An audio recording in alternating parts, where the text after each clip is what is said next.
gentlemen, you're listening to the Squared Circle Sessions podcast. And here are your hosts, Hannah, Braden, and Rambo. We gotta wake up. Wake up! Why don't you put on a little makeup? Wake me up inside. Wake me up inside. Save me. That was my Amy Lee impression, everybody. Welcome in to Squared Circle Sessions, episode 31. We are now past WrestleMania 42, and we are moving on with the year. Braden, Hannah, how are we doing? It's been a couple of weeks.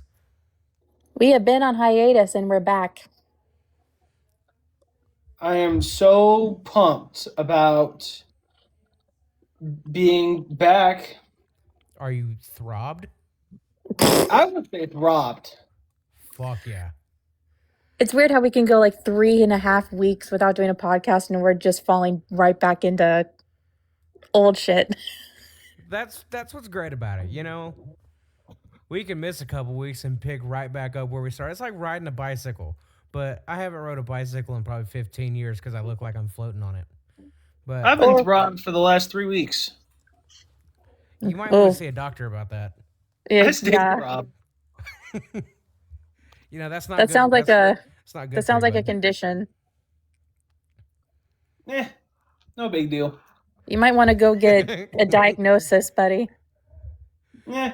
Alex in That's the all right. comments said Throb Conway. Get out of here, Alex.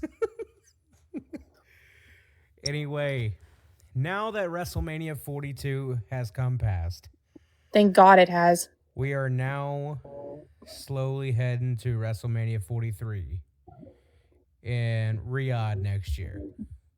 But before we get there, we've got Backlash coming up. Backlash in a few weeks. Say it right. Yeah, that hurt my throat. How did I do? You did great. I thought 10 Triple out H of was in 10 out the of room. 10. Hold on, let me try again. Take 2. Hold on. Backlash. Yep, that was it. Perfect. That's it, right? Dude, that's it right there. Ow, that hurt. That hurt my throat. But I do anything to entertain our audience. I'm willing to cause me to have strep throat for. So All right. Before we get into going over WrestleMania, how'd y'all spend WrestleMania weekend?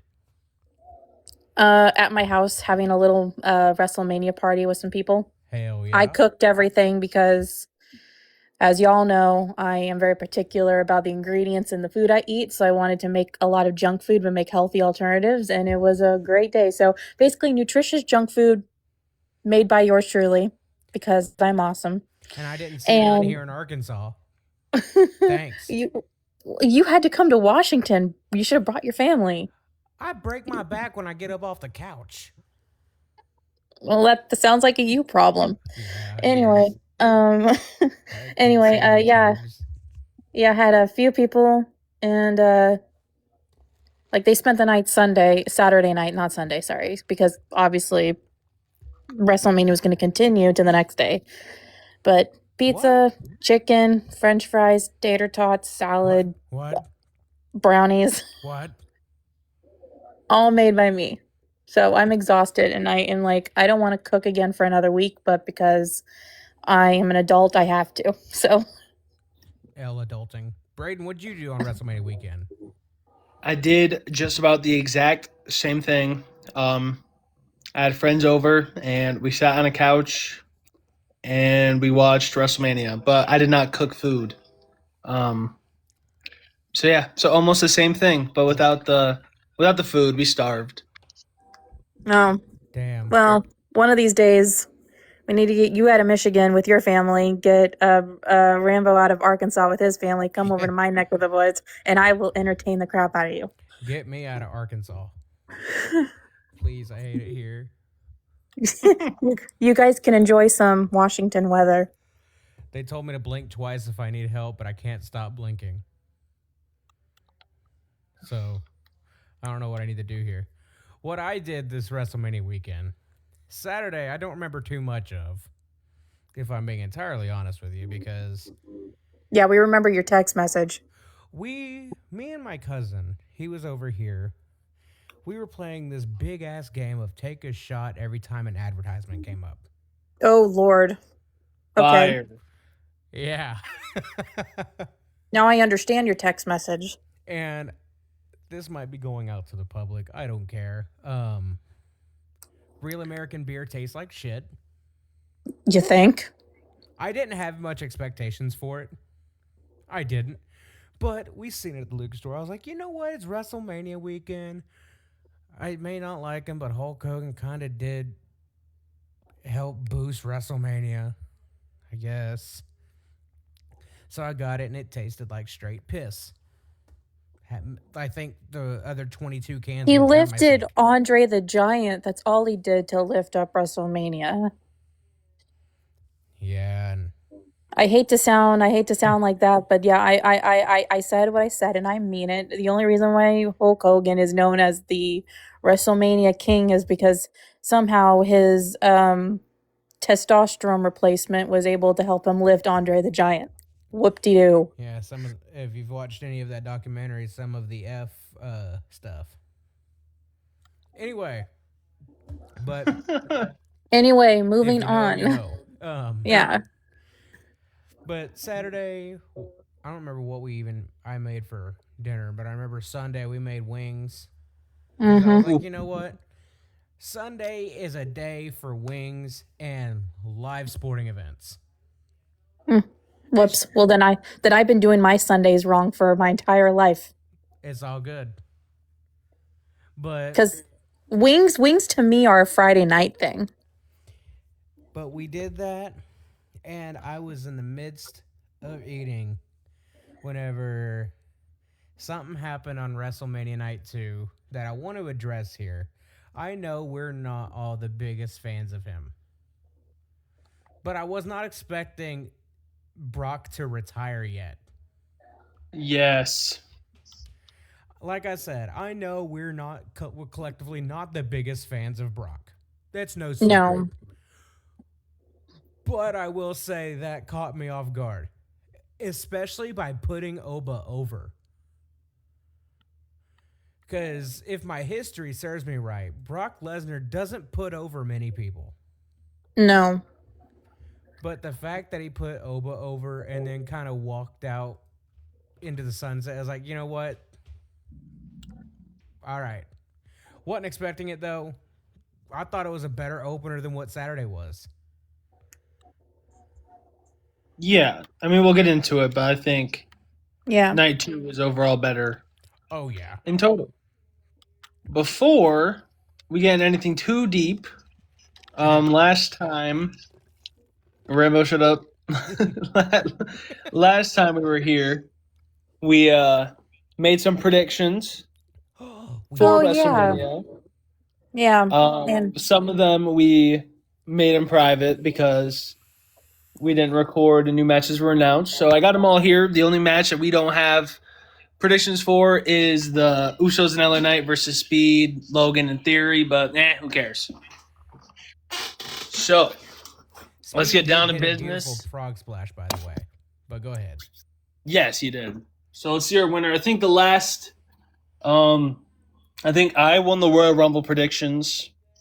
Hannah won the Elimination Chamber, right? I won by I won and you two tied. Got it. Okay, so here we go. Yay. This is in no particular order. This is just how I have it written. So Punk versus Roman. Ugh, please. You have to start with him. Damn. Hannah and I both said Roman. Rambo said Punk. So that is a point for Hannah and I. Moving on to Cody versus Randy. Unfortunately, it's a point for you and I. Cody versus Randy. We all said Randy. We were all wrong. That was also before Pat McAfee got involved. Yeah. It was. We did make that prediction beforehand. And that was the only unpredictable ending of any of the matches this weekend, by the way. Jade versus Rhea. We all said Rhea. It's a point for everyone. Liv versus Steph. We all said Liv. That is a point for everyone. Brock versus Oba. Rambo and I both said Oba. Hannah said Brock. That is a point for Rambo and I. I thought TKO was really going to step in with that one, so that's why I said what I said. They did with everything else, so I mean, we weren't too far off. AJ versus Becky. Hannah and Rambo both said Becky, and I said AJ.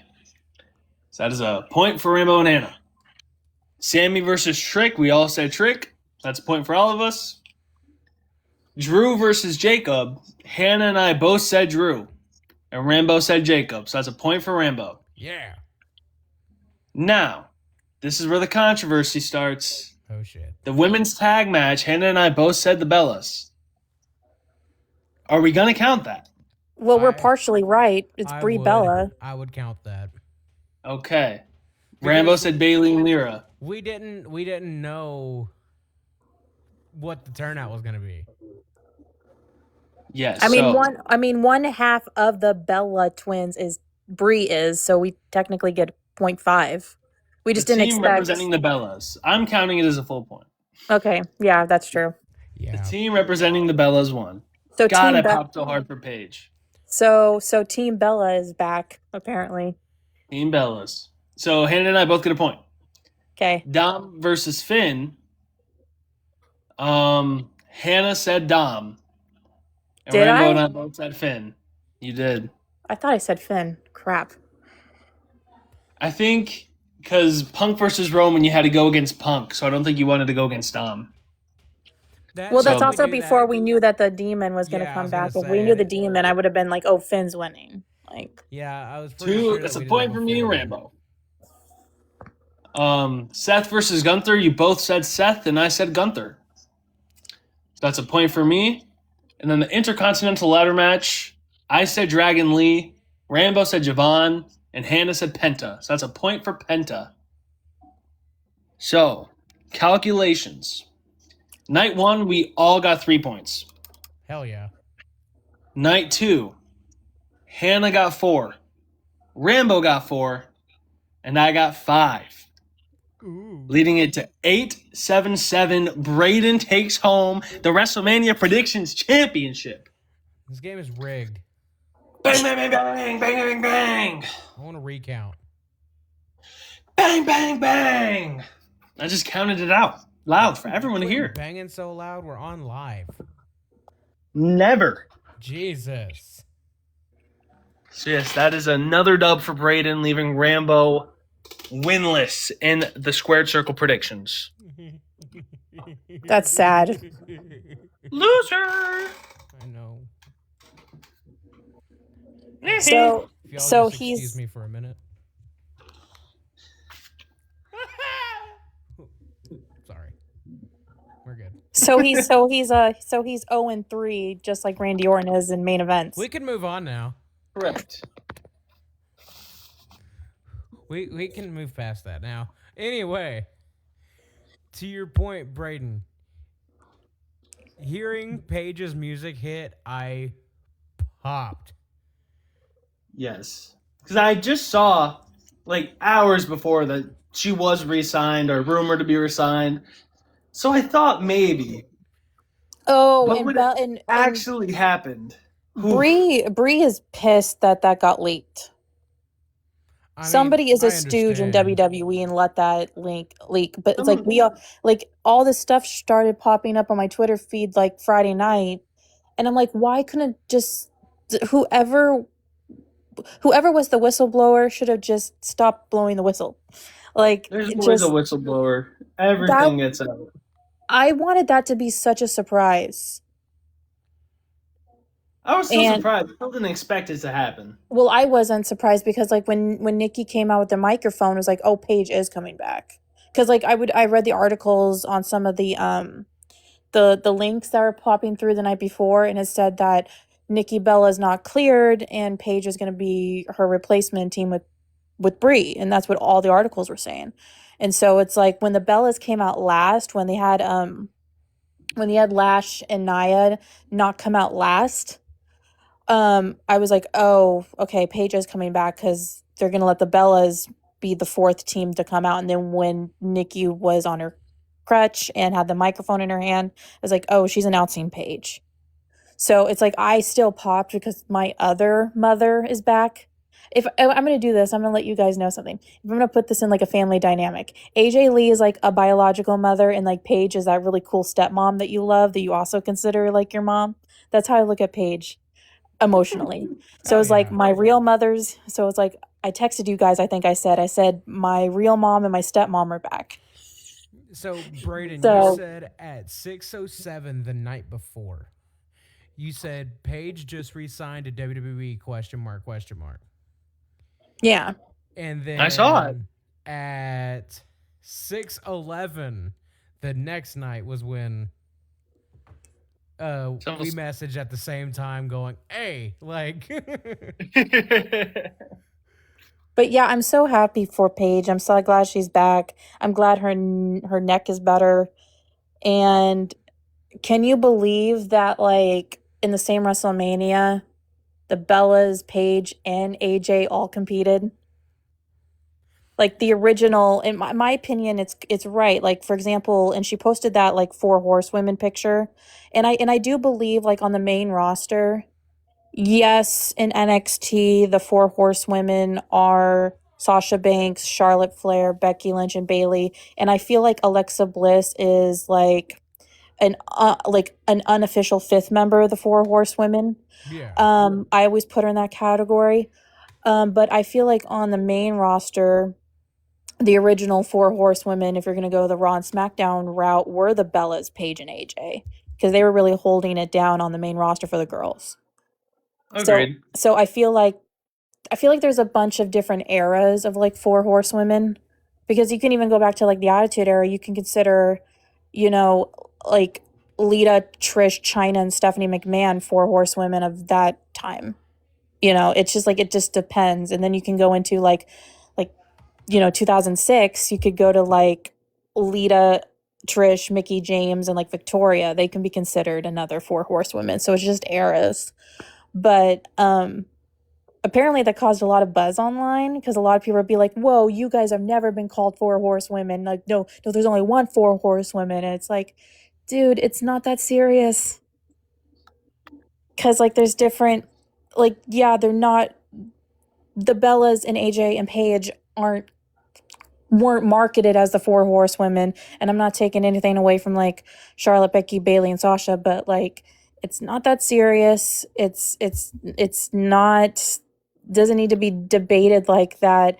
But you have to give credit to what Paige and AJ did specifically for like women that are a little bit different, that don't fit the same mold that the Bellas fit. And I feel like there was something there for all the young women that were watching wrestling in 2013, 2014, because there are girly girls that can relate to the Bellas. And then there's like the more alternative, punk type girls like me that can relate to AJ and Paige. So there was something there for everyone. And this gatekeeping of things really needed to stop. So I wanted to bring that up because I felt like it wasn't that serious. And the fact that people were like berating the Bellas on their Instagram account for just posting that picture of the 4 of them and then putting the caption, the original 4 horsewomen, it's not that serious. It really isn't. And like, we'll go into how people see certain things here shortly, because there is something I'm going to bring up here soon. But overall, night 1, what was the match that really kind of stood over everything else? Night 1 was hard to watch and get through. It felt like a chore. It felt very corporate. It felt like almost night 1 was like a TKO production and night 2 was a WWE production, if you compare. Yeah. It's like night 1, the matches were way too short. There was no video packages before any of the matches. There was no backstage segments, no surprise, no legends that they invited. No, it didn't feel like a WrestleMania that we were watching this year. It felt like a Super Bowl. It felt very corporately structured. It was way too many ads, way too many celebrities that weren't needed. I don't know how many times they had to show George Kittle in the front row. I don't care that he was there. And I plus, do love for, George Kittle. and for me, I'm a Seahawk, so 49ers are on my public enemy number one list. You're not in the So Niner game? 49ers and the Rams, we don't like them. But That was another to game me, me I and my feel cousin like played was take a shot every time they showed George Kittle. the only match that I really felt bad for the women's tag. I felt like that could have went on longer. I really felt bad for AJ and Becky because I feel like that match should have been at least 20 minutes with like the build that they were given, and like it went all the way back to everything involving, Punk and Seth. That was like a 7-month build, and I feel like they deserved not only 20 minutes, but that match should have been a stipulation of some sorts. Oh yeah. And to me, the only match that really stood out, in my opinion, and I wish it was given longer too, I would have to say Liv and Stephanie stole the show on night one. They only wrestled for 6 minutes and 50 seconds. Yep. It's bonkers. And Yeah. AJ and Becky were only given 8. And what's funny about that is the tag match that happened at 31 between the Bellas versus Paige and AJ. That match was 14 minutes long at WrestleMania 31. So Becky and AJ were given 6 less minutes than a Divas match. Which is wild. insane. At 31. So it's like I wanted to go back and look at because I wanted AJ to experience what it was like to have longer matches finally and get out of that diva umbrella that she was under. But I went back and looked at how long was her 31 match with Paige and then them going against the Bellas, and it was a 14-minute match. And that's not even including entrances. Let's see. But those little girls with AJ, that was so cute. And 2 of them in her entrance were her nieces. Yeah, I remember hearing That's that. cool. But that just goes with the old saying, not old saying, but kind of the running curse. If you make your entrance with kids, 99% of the time you are going to lose. I mean, I remember seeing that, and I think I text you guys AJ's being John Cena'd. Yep. I'm like, she's losing. When I saw, I was like, those little girls are so cute, but she's losing. They did that to Cena at WrestleMania 39, brought out the Make-A-Wish kids to watch him be beaten by Austin Theory by a bite to the hand, and then whatever Austin Theory's finisher was. Happens. Always forget that happened. They did that at WrestlePalooza, where Cena came out with a whole shitload of kids just to have him be eaten alive by Brock Lesnar in less than 10 minutes. Yeah, that's crazy. And it's the same thing. And I really wish that the Drew and Jacob match would have not have been on ESPN2 for the first hour, because that really, I think, was a detriment to that match. Because when it's a non-sanctioned match and it's not even as gruesome as Punk and Drew, Bash and Berlin with the strap match, or even Hell in a Cell, it's like Hell in a Cell and Bash and the strap match were sanctioned matches. An unsanctioned match is supposed to go balls to the wall. You're supposed to be able to throw anything in there and everything but the kitchen sink. And it's supposed to be the most gruesome match because it's almost like you have to figuratively sign a whole harmless agreement before you do that match. And to me, it's that match felt like a basic, like how WWE treats street fights. Yeah, and there was no color, absolutely no color from Drew, absolutely no color from Jacob. It was like, this is not an unsanctioned match because they're not ripping each other apart. It was very PG. It was too PG. If you look at the unsanctioned match that Kevin Owens and Sami Zayn had at Elimination Chamber last year, Oof. use that as the fucking blueprint. Blooper. Yeah, that banged. That was the first time WWE's used like legit barbed wire in for fucking ever. Or what about or even if you want to go back to the Asylum match between Jericho and Ambrose. Oh yeah. I mean, Jericho fell backwards on like thumbtacks. I mean, and that was in a very and remember that's 2016. That was a very PG WWE. Oh yeah. And it's like, and that was under Vince of all people. And I'm like thinking like this match should have had thumbtacks. Drew or Jacob should have fell in some thumbtacks. I don't know who. Me, because I like Jacob, should have been Drew. But I digress. But it's like there was no, it should have been like an ECW type of a brawl. There should have been way more than what we were given. And to me it's just like Drew and Jacob are supposed to hate each other. That did not feel like they hated each other. Like, if they were gonna soften it up for TV, fucking bring out Legos. That shit hurts. Yeah, dude, that'd be sick. Not gonna lie, I would pop if one of them reached under the ring and grabbed a bag of Legos. If they wanted, I'm sorry, but if they wanted PG matches in the first hour, they should have put both of the tag team matches on first. Yeah. Really, like they should have done that, and then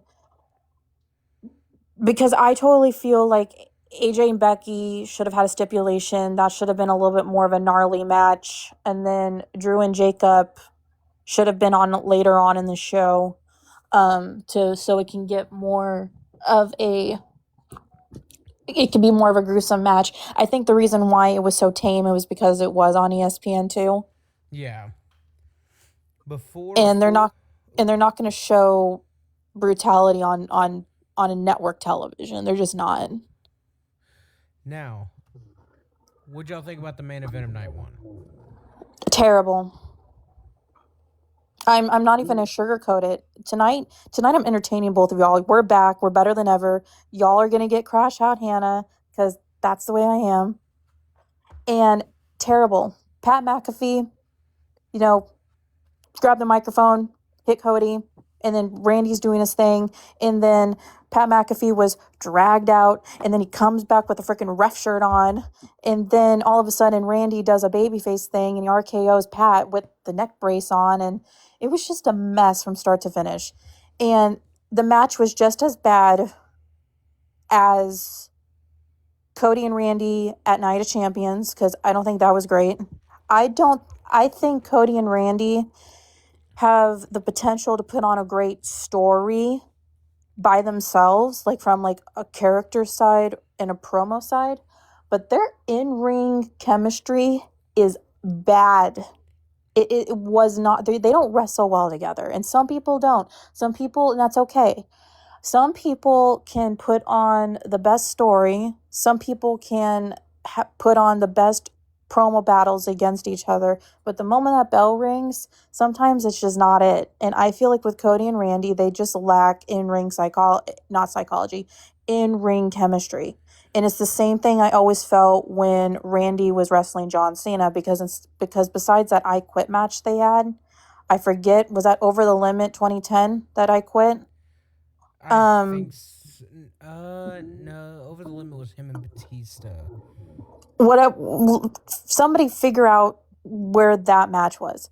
The I Quit one that they did. But that's the only John and Randy match that I remember being halfway decent. And it felt like with the same thing with Randy and Cody.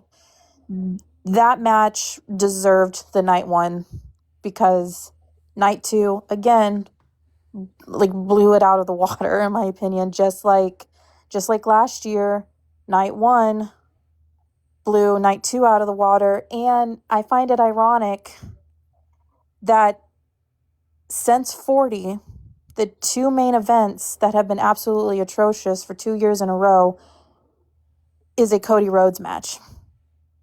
Yeah. and you know what's even sadder is that both of those matches involve probably two people from the greatest OVW class we ever saw, and two people that are first ballot Hall of Famers in John Cena and Randy Orton. How sad is that? That Cody and John had a terrible match last year, And Cody and Randy had a terrible match this year. And it's funny that a CM Punk main event and a Roman Reigns main event stole both WrestleManias in a row, last year and this year. Like, the only time I would be okay with seeing one more Cody Randy match is if the roles were reversed. Yeah, I think it should have been a double turn. I mean, I know it's tricky to pull off, but they were already doing so much and it was so messy that would have been the perfect time to do it. And for most of the match, Cody was working as a heel. Like, he was doing more heel shit than he was babyface. I agree. And Hannah, like you So I said, thought it was gonna that happen. RKO to McAfee, that was a babyface thing. Did you hear the fucking pop that came up whenever Randy punted Cody? Yeah, I mean, we all knew that that's how it was going to be. That And you then, weren't like, going to be able to turn Randy heel over Cody. and even like with the entrances, that audience was singing voices. Oh, Like, God, yeah. And Cody barely got like 50% of the audience woeing with him. I've said it before and I'll say it again. The woe is casually getting quieter. And at Well, the some thing point, they've got to, like, realize that. They're doing with Cody, what Vince and the Machine, which is what I call it, were trying to force with Roman all those years ago. They're trying to force, Yes. like, the fans were booing Roman, like, years ago. The big dog gimmick wasn't getting over with them. But he was an idea that had to succeed. And so WWE kept on shoving him down people's throats like, no, he's the good guy. We want you to cheer for him. And it took years. It took until the tribal chief thing happened for him to get over. It's ironic how it took Roman actually turning heel in order for him to actually get over with the audience. And so it's like with Cody now. Cody is now getting the same big dog Roman Reigns treatment. They're trying to shove him down everybody's throat. And they don't want him babyface anymore. They want him heel. Like, the thing is like, they tried it with Roman in the late 2010s, turning him heel, like, whenever he worked with Undertaker. It's one thing to turn them heel, but what saved Roman was not only the heel turn, but the character change. What's going to be really heel about the big dog? When 2 weeks ago, he was getting dog food dumped on him. True. You know what I mean? It's like... Yeah, I mean, you gotta... had him beat Taker, and then the next night on Raw, he came out and was like, this is my yard now. And instead of getting heel, like, good heel heat, they were telling him to get the fuck out of here and don't let me see you again. They could have... Do you know what they could have done? After that, the following Monday after that, that's when the tribal chief gimmick should have started. Oh, absolutely. In my opinion, that I would have taken away the Shield theme song. He would have debuted a new theme song, and he would have been a darker Roman. I feel like that would have been the perfect time to start the tribal chief Roman Reigns, right after WrestleMania when he defeated The Undertaker. That should have happened off the bat. It's him losing the Shield theme, the Shield outfit. That's why he didn't catch on like Ambrose and Rollins did. Yeah, because they had a huge their own part of it. person. They got personality from it. Yes, like it's the same guy you were seeing in the Shield. You see no change. I think that's a big reason why it failed.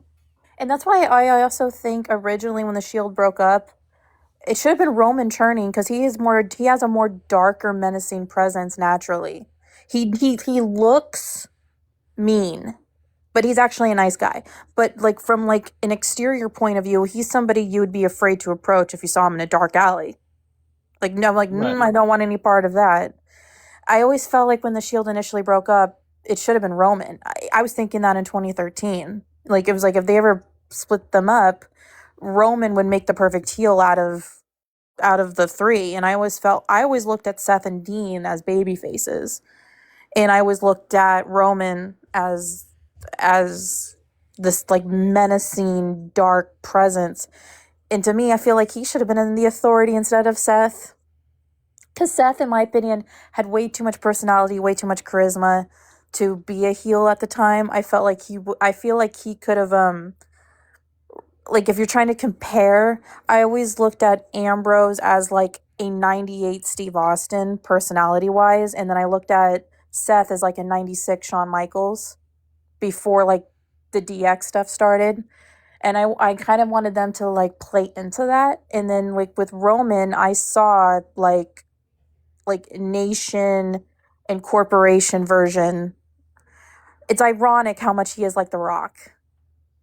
And to me, it's like because The Rock was in the corporation and the nation, and he was a heel, and he had a cocky arrogance about him that I felt like Roman could easily have tapped into, which he inevitably did.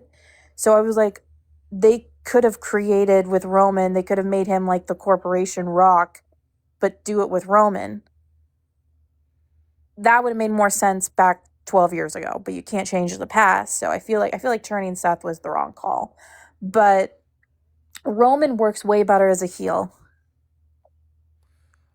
Oh yeah, and like Yes. it's definitely shown with what he's made of himself in the 2020s just in general. It's you can change the role of the character, but if you don't change the character, then nothing's gonna fall into place. Like when turning Cody heel, there will be a difference in just making him be like, "Oh, I hate the crowd now. I'm not with y'all no more." But have him lay into what the American Nightmare gimmick originally was. Yes. OG ROH. That's what I want. Whenever he first brought out the American Nightmare gimmick, before the tattoo, before the bright lights and the pyro, he was a complete douchebag on ROH and the Indies. And now the American Nightmare is nothing but a logo, a cliche nickname to give a wrestler. That's it. You ask now, you're like, what does the American Nightmare mean? It's like, well, used to, it meant, well, Dusty was the American Dream, the beloved American Dream. Cody is the not so beloved American Nightmare. Well, they just tag a bunch of marketing to them that are completely meaningless and pointless. Oh yeah. To every single wrestler, they have these nicknames that they don't even actually live by in the ring. It's just to sell a T-shirt. It's a slogan. It's a tagline. That's all it is. But before we get into night 2, do we want to do a segment real quick? I thought we should just talk about WrestleMania, then go into the segments. Okay. You can. I don't have one. I just came for the fun.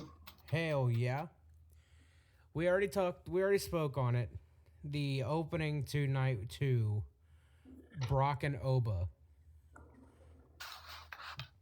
With the unexpected, like, passing of the torch, so to speak. From Brock to Oba when Brock, it never been completely confirmed, but retired. I was expecting that to be about SummerSlam. Yeah, I thought he had one more in him. And SummerSlam, but instead of putting over Obafemi, having him putting over Gunther. That's how everything was aligning. I thought so. And as much as it, quote unquote, like to a point didn't make sense for it to be Gunther, that's where it was headed. Yeah, I'm glad it ended up being Oba, because I think he can ride that. Oba could use that a whole lot more. Well, yeah, I mean, Gunther has 3 freaking notches under his belt. The reception that Oba gets anytime his music hits. Oh, he's so over. Incredibly over. The most instantly over NXT call-ups we've had in a minute. Yes. I mean, and all the other ones we have seen that have been that over haven't had the potential Oba has. No.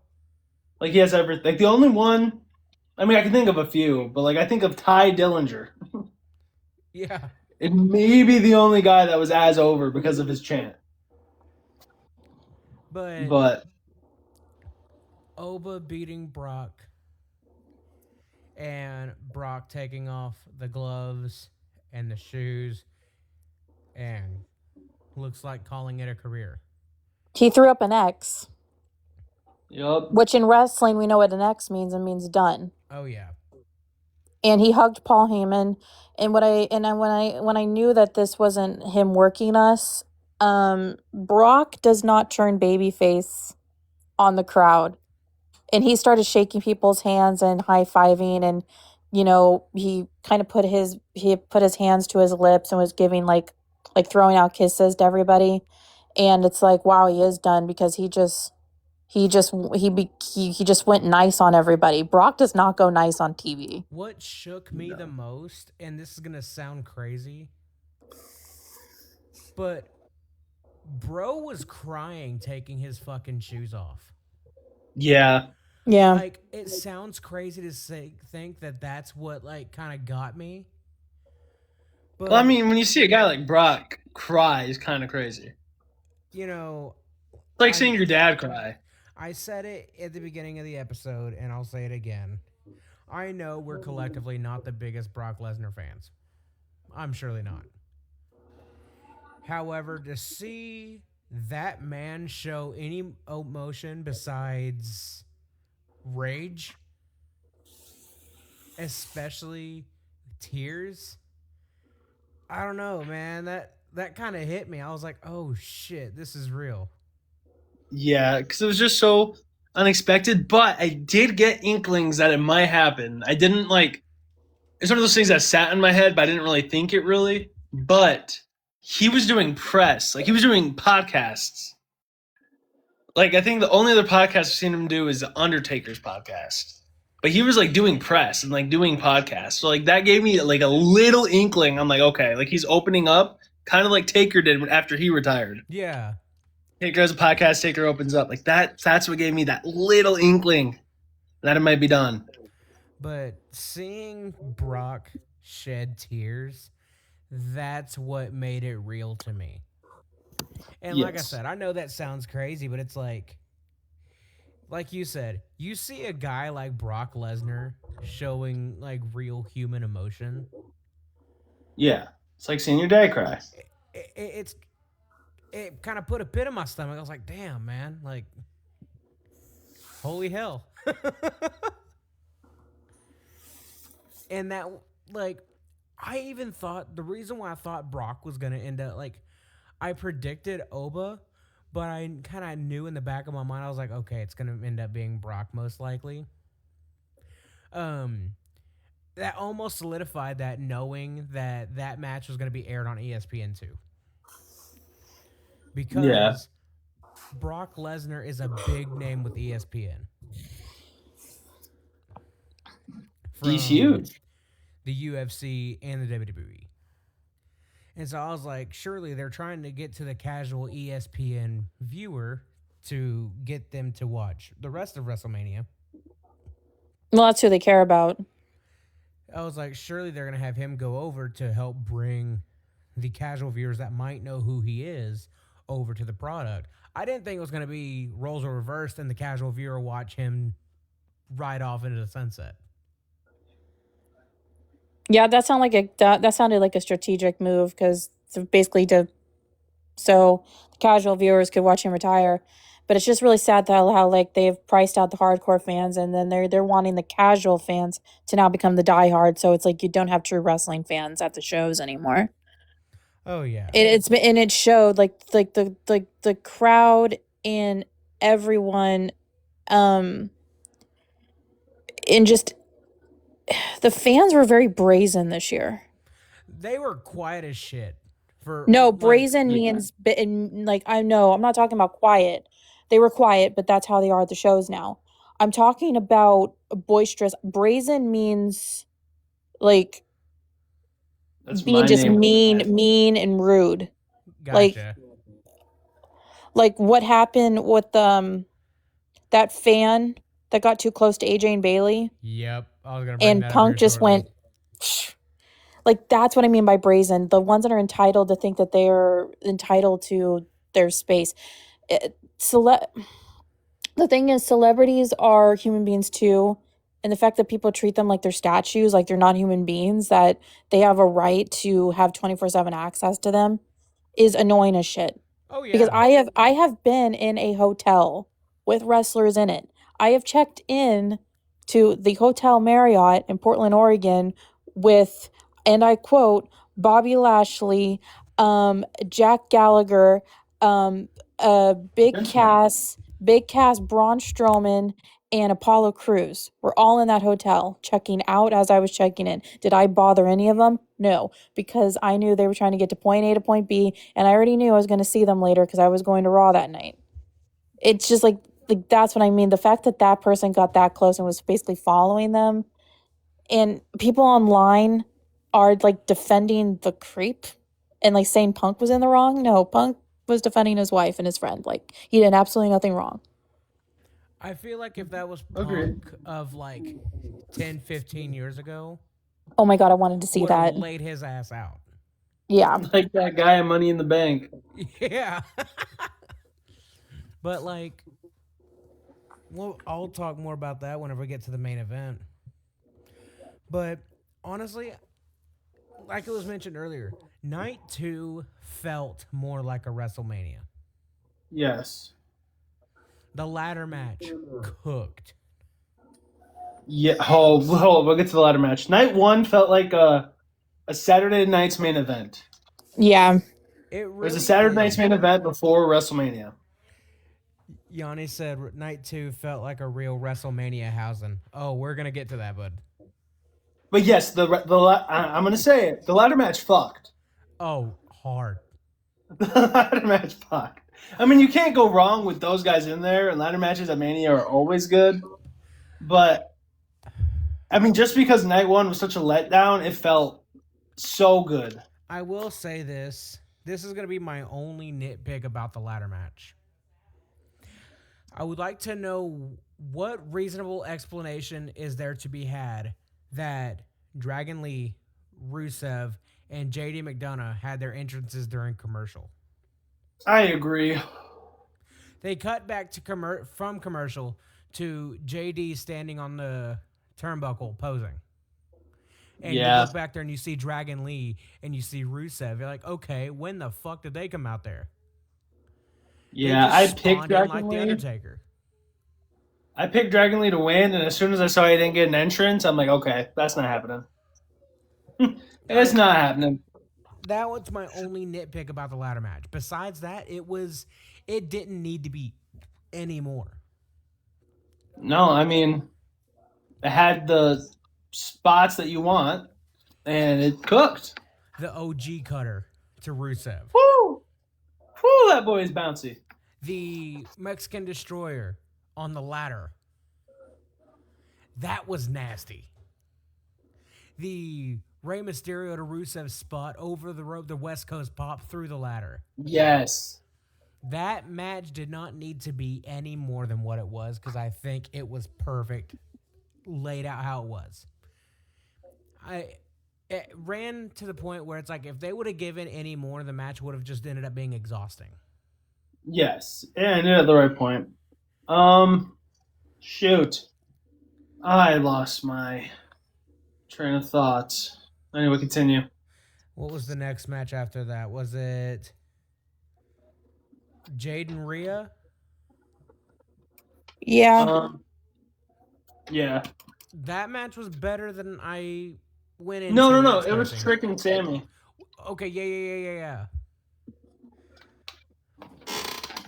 That which, for as short as it was, that I don't know. It was good, but I don't like that they were hitting the big moves 3 minutes in. Yeah, you can tell the time that they were allotted. We're 3 minutes in, and Sammy's already hitting Blue Thunder bombs. Yeah. It's like, that's usually something for later in the match. For what they were given, it cooked. It did. I'm happy for Trick becoming U.S. champion. Me too. Oh, I remember my point. And this has the same thing to do with it, because, I mean, Trick and Javon were called up around the same time. Trick has gold. I think Javon Evans is not winning any gold in NXT, and he lost this ladder match. Not saying he's cooked. I don't think he's cooked at all. I'm honestly not mad about it, because I think, and they might not even be doing it on purpose, but I think when he finally gets that single gold, it's going to feel so good. Yes. Especially for a guy like Javon, a guy that the crowd can get behind like Javon Evans. It cracked me So I'm up. not mad about it. It cracked me up when Javon made his entrance, and Yeah, they didn't cut he away, said, and "Fuck." he just went, fuck. I mean, totally valid. Bro was not expecting that many people. Yeah, totally valid. That was the, like, perfect first WrestleMania entrance. Yeah. But Trick and Oba, not Trick and Oba, Jesus Christ. When did that happen? Trick and Sammy. That was great for what it was. Yes. Then what was after that? Was that the street fight? Or was Jade and Rhea there? I know they have The street fight. Okay. What took away from the demon entrance was the fact that it was still light outside. Yeah. But God, it just felt so good. It did. It felt good that the demon won. Because the last time he was the demon at a WrestleMania, I was so worried they were going to fuck it up. he got fed to Edge, which I love Edge. Edge is one of my favorites of all time. But God damn it, did he not need to win that? What good did it do for Edge winning that Hell in a Cell match? Nothing. It closed the chapter with Judgment Day. That's it. Yeah. I was so worried they were going to make the demon lose. I'm so happy. Real quick, Yanni in the comments says, for context, I was there, and during Rusev's entrance, they even had an ad live. That's So fucked up. Yeah, it's crazy. That's fucked. Even Oh my live, there was an God. ad. Justice for Rusev.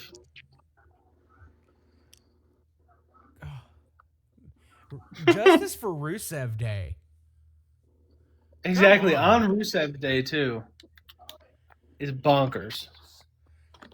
Bro's first WrestleMania since WrestleMania 32. No. 34. I was going to say, I remember that Fatal 4-Way. But yeah, still crazy. I forget that WrestleMania, if I'm being entirely honest with you. You don't remember Jinder Mahal winning the United States Championship? I do now. I was trying to think about it. I was like, okay, what happened WrestleMania 34? Because that was a sleeper. So I don't know. So Fatal Influence just made their SmackDown debut from NXT. Ooh. Oh, shit. Okay. Yeah, they need some talent on that show. Yeah, because they just released half of them. Get those debuts going. Obviously, that's not funny, and I'm not sure. I shouldn't be laughing, but It's more laughing at the idiocracy of it. it really is. Because Aleister Black hadn't even been signed back to WWE a year yet. A year tomorrow. Yeah, there's so much you can do with that guy. A year ago tomorrow, Aleister Black came back and came after Miz. Yeah. But Back what's to bad AEW is now, I okay. had a bad feeling about that. Yeah, I think it was written in the stars. A million Miles away. Message to the rain. Oh. That video got striked, by the way, by TikTok. Dude, Why? I'm literally, because I'm Tiny Tempa. No, I don't know what it was, but TikTok has the little exclamation point by that video. Because I sound just like him. I guess. So you can't put videos of you singing songs. I don't know Not what when I it can sounds do that on good. TikTok anymore. Not when it sounds that good. God, that song fucks. But no. Whenever I mentioned Jade and Rhea, I didn't expect that match to be as good as it was. Still, I didn't expect much from it. Wasn't great. Oh, you thought it was good? I thought it was better than what I had expected. I thought it was Jade's best match in her WWE run. Yes. And that's not really a high bar. Yes, it was better than what I had expected. No disrespect intended. But it's not a high bar to have that be Jade's best match since her WWE debut. No, God, I would have switched Jade and Rhea for Liv and Stephanie the nights. Oh my God, they got 4 more minutes than Liv and Steph. They really did. I don't understand the inclusion of B-Fab and Michin. It's to give Jade something. What are they called? The baddies? Yeah, B-Fab is still not released, by the way. If it was up to me, B-Fab and Michin would have been released too. Michin, I like. Michin has so much potential. First of all, that's Mia Yim.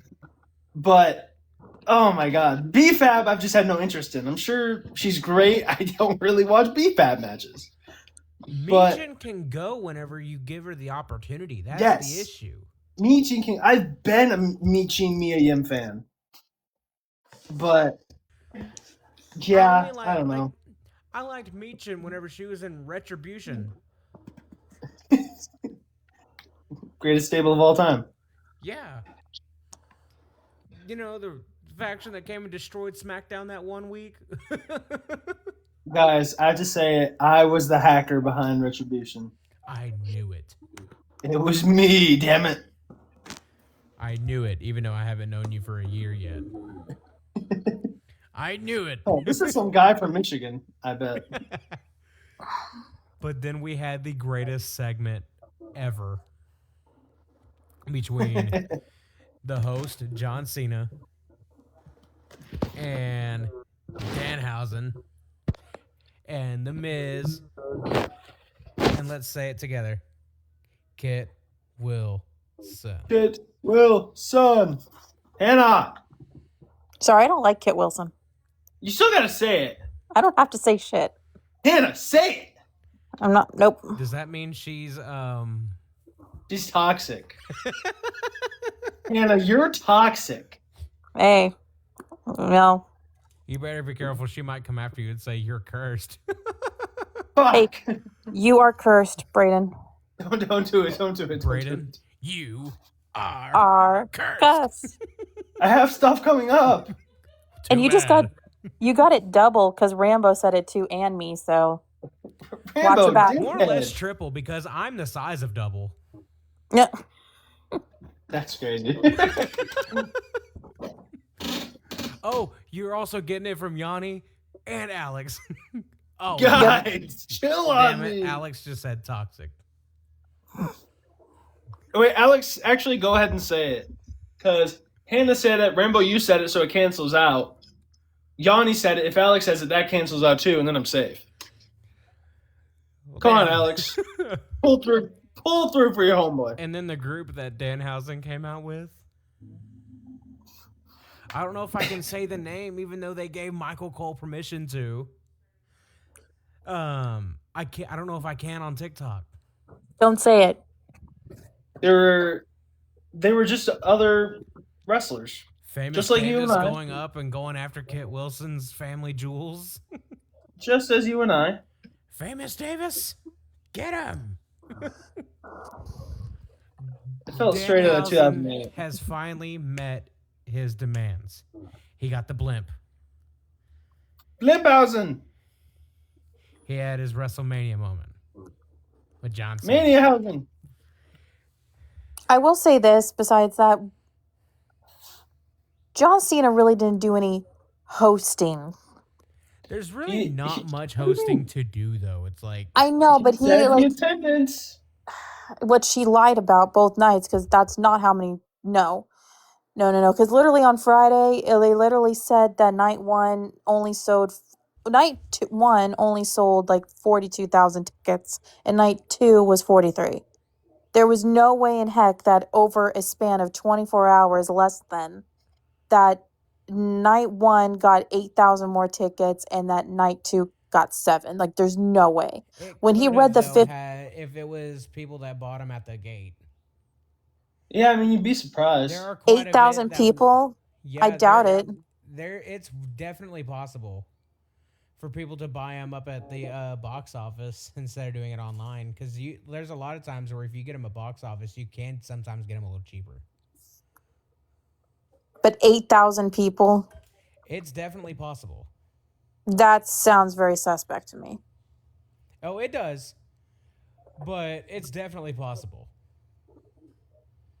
I don't know for sure. I just wish they had John Cena doing more, because all he did was both nights come out and introduce WrestleMania and then do the attendance. Like, that's not really doing anything. I'm not And gonna he had a lie. moment with Danhausen and Becky Lynch. Not Becky Lynch, Bianca Belair. But Oh, yeah. first of all, Bianca Belair is so goddamn ripped that through a baby bump, she has abs. That's the part that blew me away. Through a baby bump, her stomach is still jacked. That's all I can pay attention to. Shout out, that woman is jacked as all hell. Holy shit. Anyway. But I'm not gonna lie though. Before we get into the main event, I was scared to death whenever Cena said "Welcome to WrestleMania" on night 2.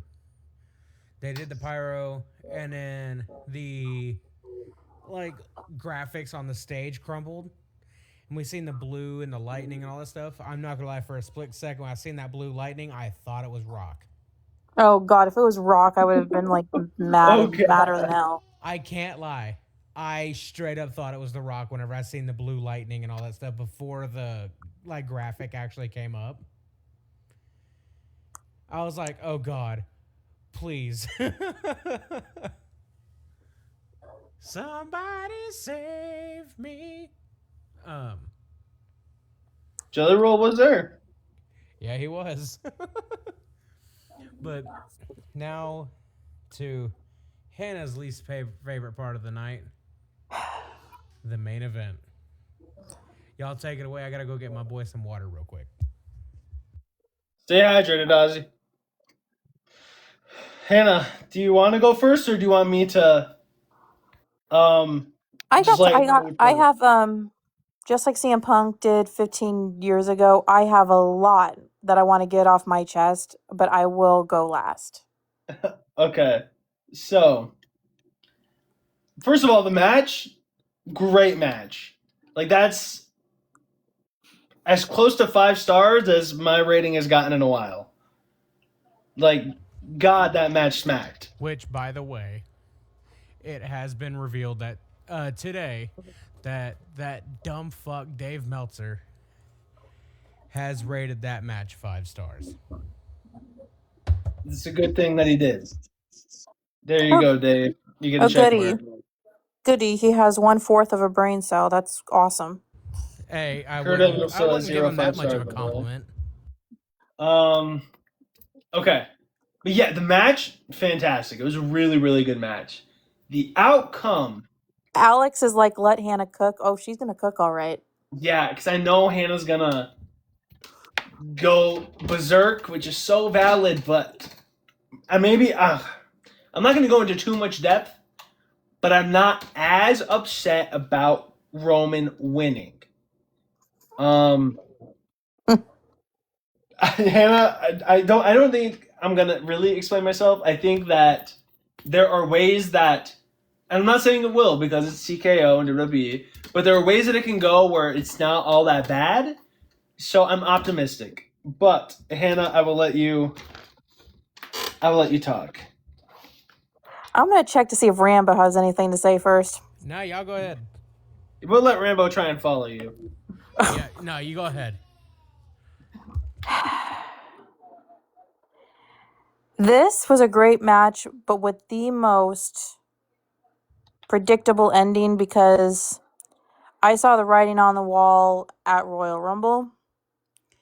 I definitely saw the writing on the wall with his interview with Michael Cole. And the writing definitely was on the wall when WWE uploaded not one, but 2 Roman Reigns vlogs for their YouTube channel. I did not like this because they promoted, as a company, this match as strictly a Roman Reigns main event. They barely, and I mean barely, promoted CM Punk in all of this. And that astounds me. You would think that a company that treated him like shit years ago would have learned, because this felt like a Vince thing.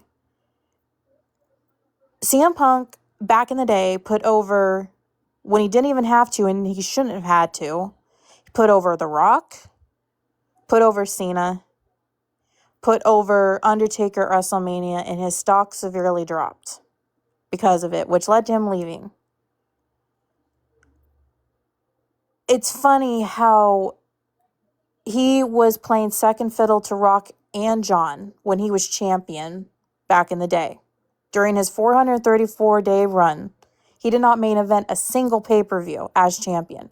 He is the only WWE superstar in history in a single reign to defend his title at all 4 of the big 4 pay-per-views in a calendar year. He's the only person within a single reign to defend the WWE Championship at Royal Rumble, which was against Dolph Ziggler, at WrestleMania against Chris Jericho, at SummerSlam in a triple threat with Big Show and John Cena, and Survivor Series against Ryback.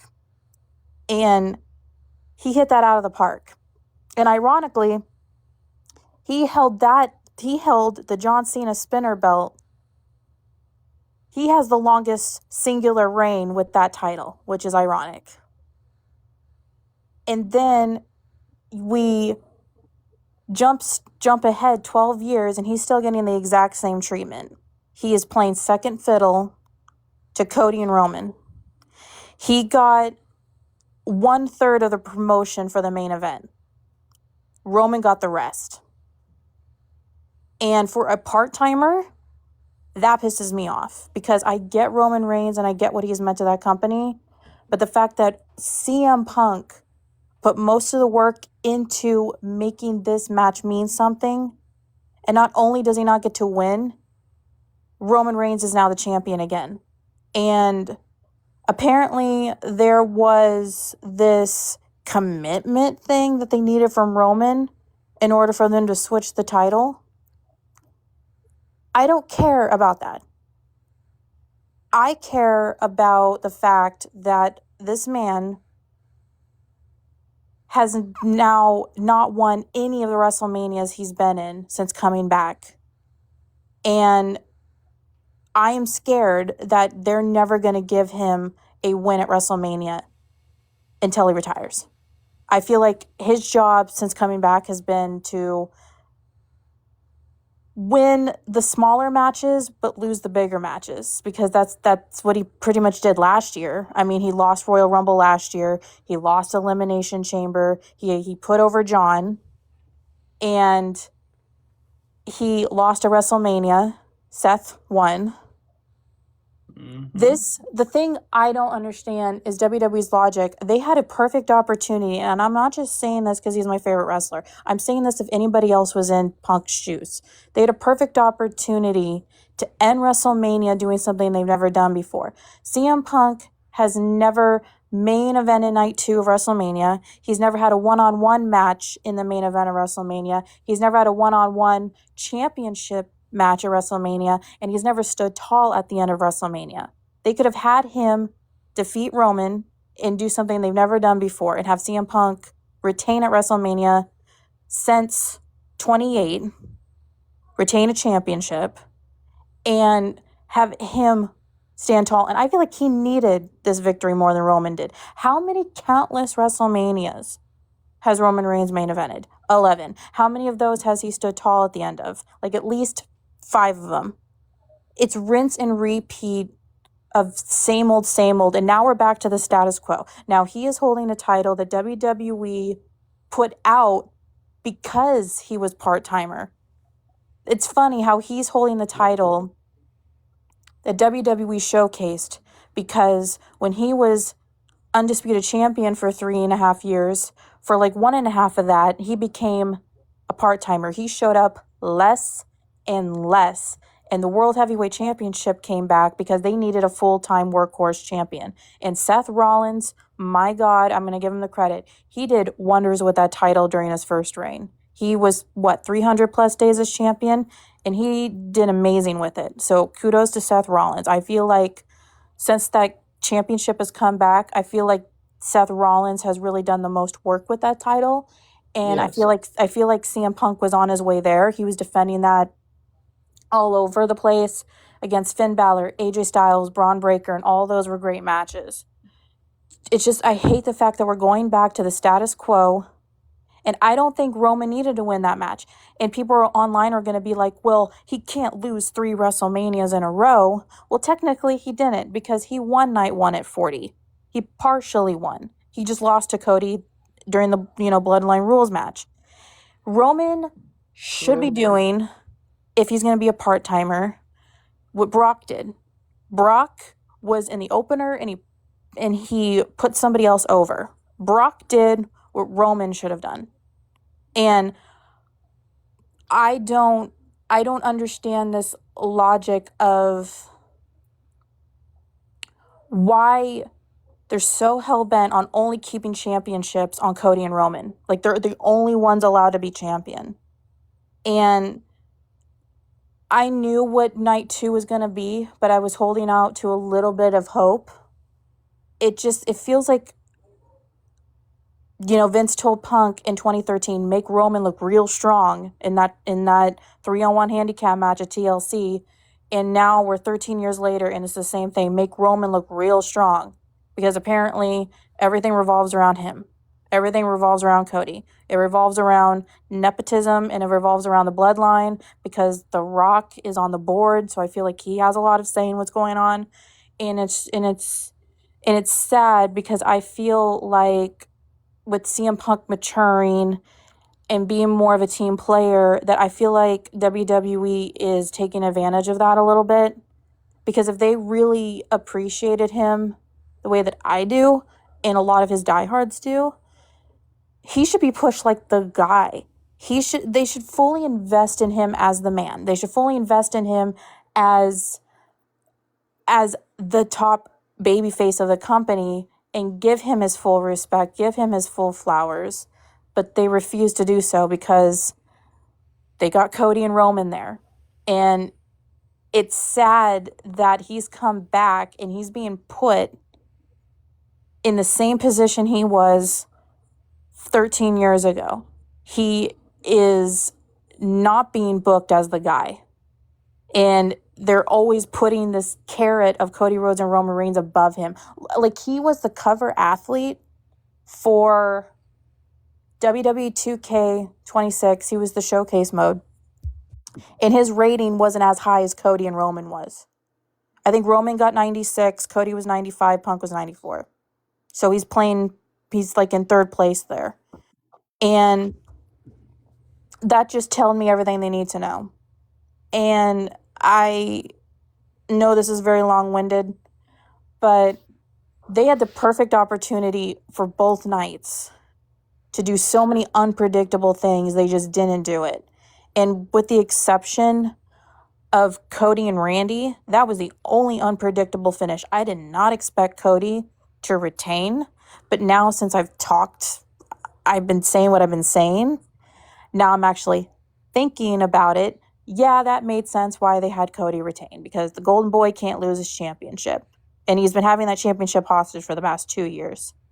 Yeah. And I just don't understand why Roman has to be champion. I'm still having fatigue from that 1,316 day reign he had. He was champion for almost 4 years. Did he really need to win the World Heavyweight Championship from a guy that only had it for 5.5 months? No, they had a perfect opportunity to basically This could have been the biggest apology from WWE to CM Punk, saying, we are sorry for how we treated you before. We will give you the main event and we will have you win. That could have written so many wrongs. But it seems like the past 2 years, it feels like they are saying, oh, you're back. We'll give you your precious main event you always wanted, but we'll just not let you win one. Because it seems like Punk's just putting over people again.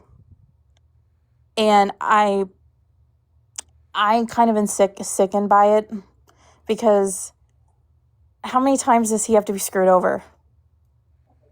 You know what I mean? Yeah. I mean, he's a great guy. He's a hard worker. He's the only person I think in WWE that still has the old school professional wrestling mindset. He knows how to sell. He knows how to tell a story physically and verbally. He got into the best shape of his life for this WrestleMania. He got a nutritionist, a personal trainer. You can see all the videos he was posting on his Instagram stories. He was working out constantly, and he was going on all of those tours this year. And he's putting in the effort that the part-timer should be. And I'm just beyond frustrated, because I still feel like there's some form of a vendetta against him. I feel like WWE and company is still a bit sour that he walked out 12 years ago. And I don't exactly buy the whole entire mending of fences on the Triple H side of things. I feel it from Punk, but there's this part of me that doesn't really trust that Hunter has fully fully realized his wrong in a lot of the ways he treated him in the past. And if they brought him back and this was a pretend apology just so they can make money off of him, that's going to make me even more angry. Because I hope that's not what TKO and Triple H and Nick Khan were doing. I hope that they didn't bring him back to basically apologize for how they treated him. I hope this wasn't just, oh, we're going to bring you back because we know that you're a polarizing figure and we can make money off the CM Punk name. That's just how I feel about it. There may be a little bit of me throwing in a conspiracy theory in there, but when my instinct's my intuition's always very, very spot on, and my intuition and it has been screaming at me the past couple of weeks. And it feels like the more things change, the more they stay the same. And I'm seeing a lot of the same treatment from the Triple H administration as to the Vince. And it just feels like no matter what he does, no matter how hard he works, no matter how entertaining he is, no matter how many times I feel like he's the only thing that's keeping Raw afloat, he's always going to be second fiddle to who the machine wants to push, including TKO. And that's my little crash out. I know that was I crashed out for 8 minutes, and I apologize to everyone. But they had the perfect opportunity to do something amazing with Punk and Roman and have Punk go over like I think he should have, because he's the one I feel like carried this feud. And the fact that the person that barely shows up is now getting the title that was created in spite of him, it's kind of stupid. Yeah. You definitely got some points. You have a lot of points.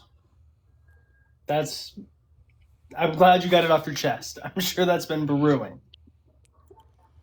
This, with me, it ties into the main event, and just overall, from open to close from this weekend, this was more of a TKO WrestleMania than a WWE WrestleMania. You can tell with the assload of advertisements. Each time they could, they would show off a celebrity. They would mention, oh, this match is sponsored by this person. And this match is sponsored by this person. Don't forget to go check out Netflix, because we have a new Hulk Hogan documentary coming out this week. Yeah. This whole thing felt like a TKO WrestleMania versus a WWE WrestleMania. Agreed. And like I think I said it the other day in the text thread that we have, but I don't think I've said it on the podcast, but I will.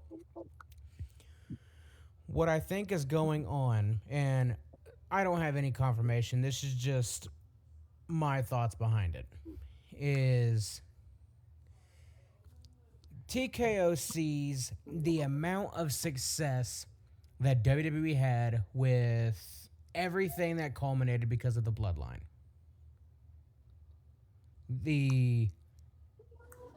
How over Roman got, how much of a draw he ended up being, the popularity post WrestleMania 40. And then seeing as it all kind of fell down, they're wanting to bring that back again, thinking they can relive that same magic, but it's not working. Yeah, I could totally see that being it. It's one. And it's even worse because the Roman Reigns fan base, oh my god, I cannot stand them right now. It's like it's like his fan base specifically has almost like a cult following. The Roman fan base to me is like the equivalent of the AEW Dick Riders.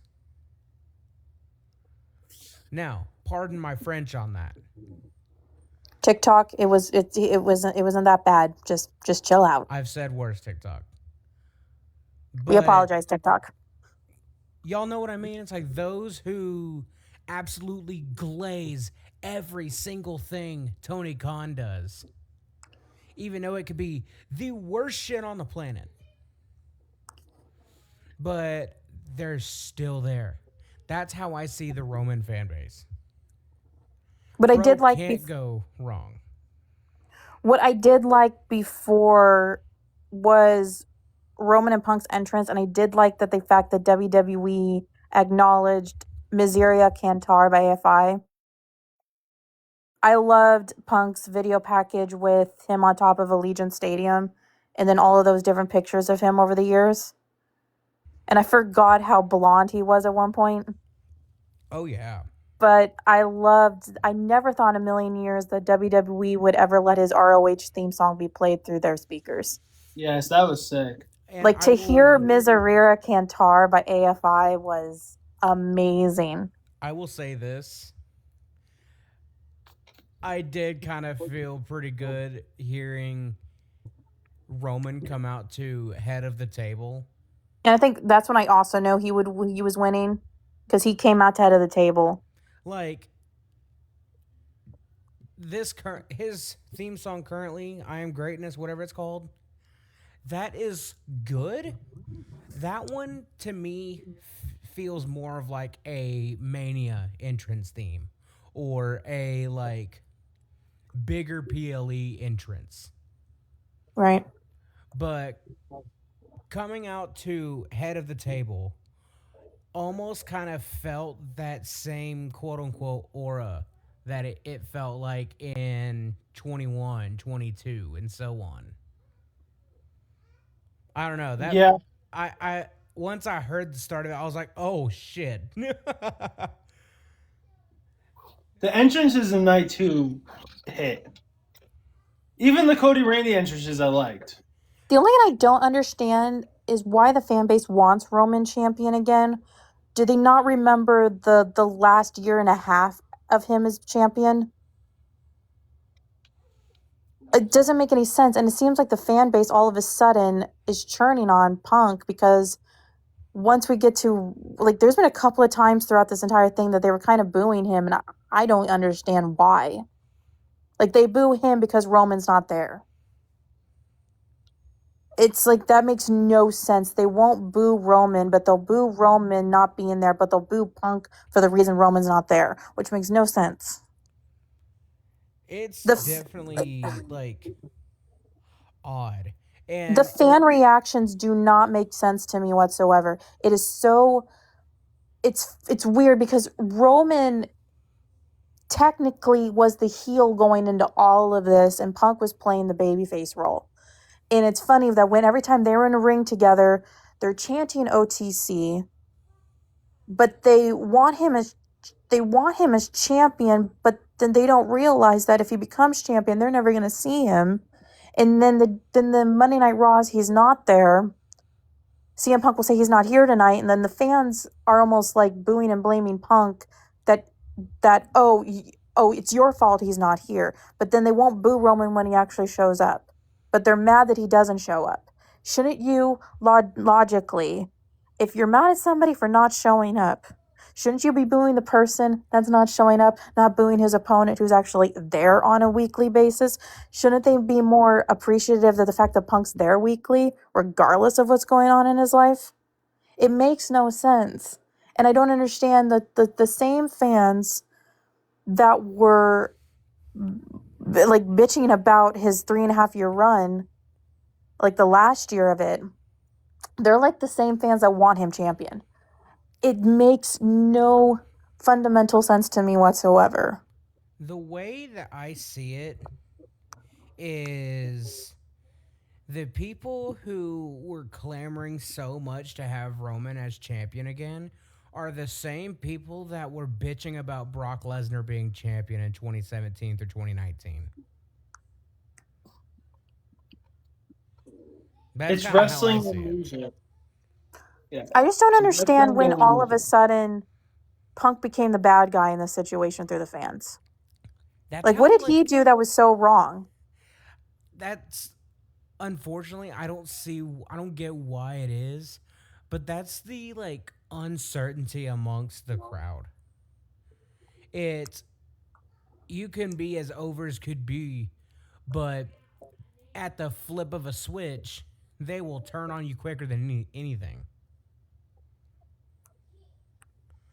Like, that's like the unfortunate reality, for lack of a better term. You know, Daniel Bryan was right all those years ago. They're fickle. Yeah. They don't know what they want.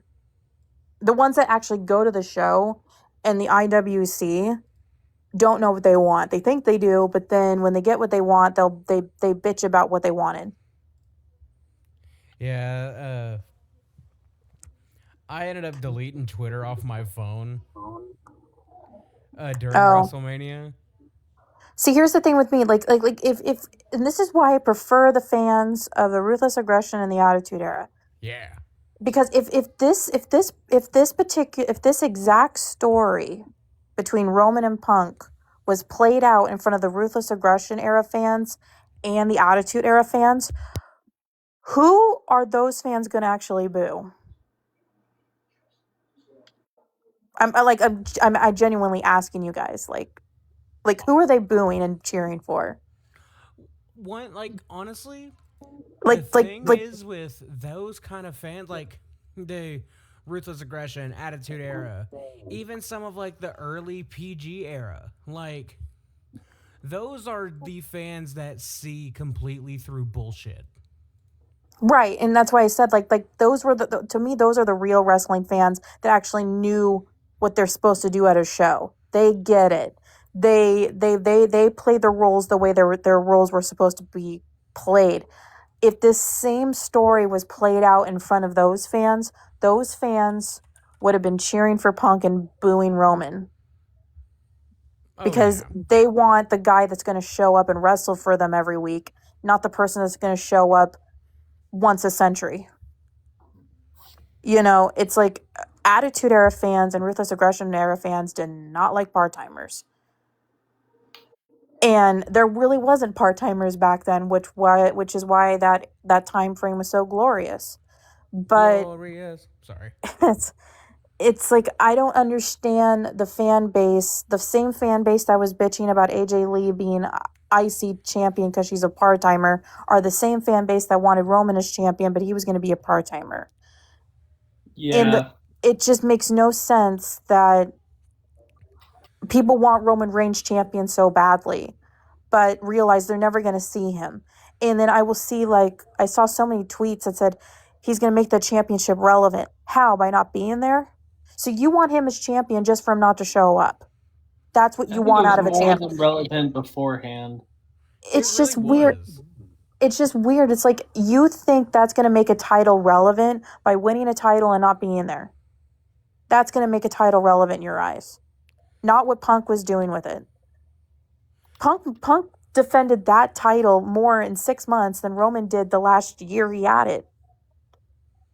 You want a title to be relevant? Give it to The Miz. Look at what he did to the IC title.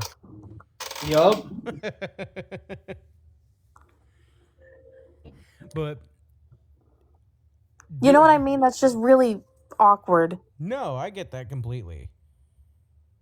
Like overall, I give this WrestleMania like a C minus. I'll give it a D+. Braden, what do you think? You said C minus. Yeah. I go with C. I'll go with Night just a C two flat. definitely saved it. Yes.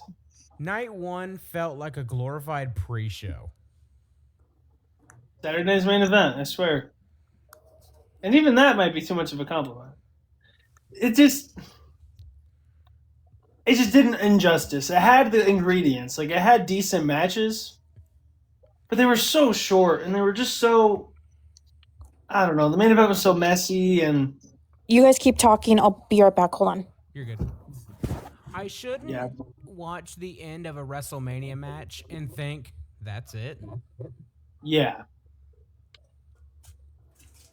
But honestly, I think out of night 1, Liv and Definitely. Definitely. Christ. Definitely. Liv and Stephanie definitely had the match of the night. It's definitely they did. Yeah. That's so funny. Like another one that I would put in contention, as kind of chaotic as it ended up being, was Seth and Gunther. Yes, I think that was a great match. Like, I don't think you can go wrong with those two in a match. no, and I knew going into it, I was like, okay, this match has the potential to be the match of the weekend. I figured it would be. Because, Jacob and Drew really could have been. Because you have Seth, who is pretty like universal when it comes to his in-ring work. He can work with a ton of different people. Yes. So can Gunther. And that definitely had the potential too. So those two matches for night 1 are definitely what saved the show, so to speak. Night 2, I think, besides the main event being, as far as a match is concerned, I think I got to give it to that ladder match. The match of the night on night 2? Yeah. I'm giving it to Roman Punk. Like, that match really did fuck. Like, but I was, like, the main event for night 2, Roman Punk, I was definitely keeping that up in, like, the match of the night. yes. But I would put the ladder match at a very close second. I would do the same. Because, honestly, that ladder match had little to no business being as good as what it was. And you knew with the names involved, you knew that it was going to be great. Right. What did I miss? We were just talking about how we would put, like, what matches were the match of the night for each one. For me, night 1, Liv and Stephanie, and then night 2 would be, even though wrong winner, but I will put Punk and Roman. Yeah, and I put for night 2, Punk, Roman, and then the ladder match as a close second. Like, and that might also be because I like extreme type matches. Mm-hmm. So ladder matches are pretty near and dear to me. But aside from half the field not getting an entrance, that match cooked. That West Coast pop through the ladder. I thought Rusev was done after that. Because as Ray hit him, bro's head hit the fucking ladder, and I was like, oh god, he's done. All I'm just gonna say is, like, no matter what, if he's champion or not, these past 2.5 years have felt like a dream come true for me. Having, I got like really emotional because, like, to be able to know that my all-time favorite wrestler is back in WWE has been like a dream come true, especially because it was something I wanted for so long. And regardless if he's champion or not, and I think him being champion made me realize it is a privilege in this world. And it is an honor when you care about someone or something so passionately. Like, whether it's people you know or people you don't know. It's like for you two, probably the love that you both have for your child, like that love you guys both have as fathers must be an honor and a privilege to feel that so deeply. Like, I I thought you bet were going to when say it for the Big Show. no, but I'm just trying to compare it to like real life stuff that, like, you It's about the both, same. but on like a serious note, like, you Yeah, both Braden. must absolutely love your children like to death, Oh yeah. and you would do anything for them. For I'm sure. sorry, And for a second, I thought Braden said he liked Big Show more than his kids. I didn't say But more. even though I'm somebody that, like, I'm having a hard time conceiving because I have fertility issues, and I hope at some point I can become a mom and feel that. But to make up for it by having like a bunch of people in my own life that I love a lot, and have somebody outside of that inspires me so much, that helps me prevail so much, that helps me overcome adversity so much. The fact that I get to live, because of how long time has been around, the fact that I get to live in the same time frame as CM Punk, I feel like whatever fate, destiny, if anybody believes in that stuff, that's up to the person. But I feel like I was born to know who CM Punk was. There's this strong connection that the world wanted me to know who he was. And through everything that I went through growing up, I feel like that was fate's way of giving me something to feel better about myself through. Because it's like, I feel like I feel like the world was saying, Hannah, you went through so much BS as a child. We're going to give you something that's finally going to make you happy. And I feel that way through Punk. So regardless if he's champion or not, watching him at WrestleMania being the night 2 main event, I had like a huge like epiphany where it's like, I'm so honored that I can watch my all-time favorite wrestler be a wrestler again. And, to have so much pride for this man who has helped me get through so much. And I feel like he did an amazing job. And I cannot wait to see what happens with him going forward. And the day he does finally retire, there's going to be a lot of tears shed in this household. Yeah, I feel like that's gonna be Braden's way whenever Big Show fully retires. I'll be the same way when Punk retires too. No, Obviously, my seriously. connection's not as deep, but God, I do love CM Punk. I totally understand the appeal. That was me because my all-time favorite already retired. Undertaker. Yeah. I bet you Well, cried during his Hall of Fame speech, didn't you? Not the speech, but the last episode of the Last Ride docu-series on the WWE Network. That hit me like a truck. Especially when they had Troubadour playing in the background. And then it culminating to Survivor Series of 2020. What absolutely killed me was whenever he did that final kneel and the hologram of Paul Bearer was right in front of him. Oh, yeah. It was raining from my face. Wait a minute. I don't think that's dirty, but it sounds dirty. Get your mind out of the gutter. I can't help it. I was talking about being sad, damn it. My favorite of all time retired a long time ago, 2010. We're not going to talk about the bald era. Who, Bret Hart? I'm just kidding.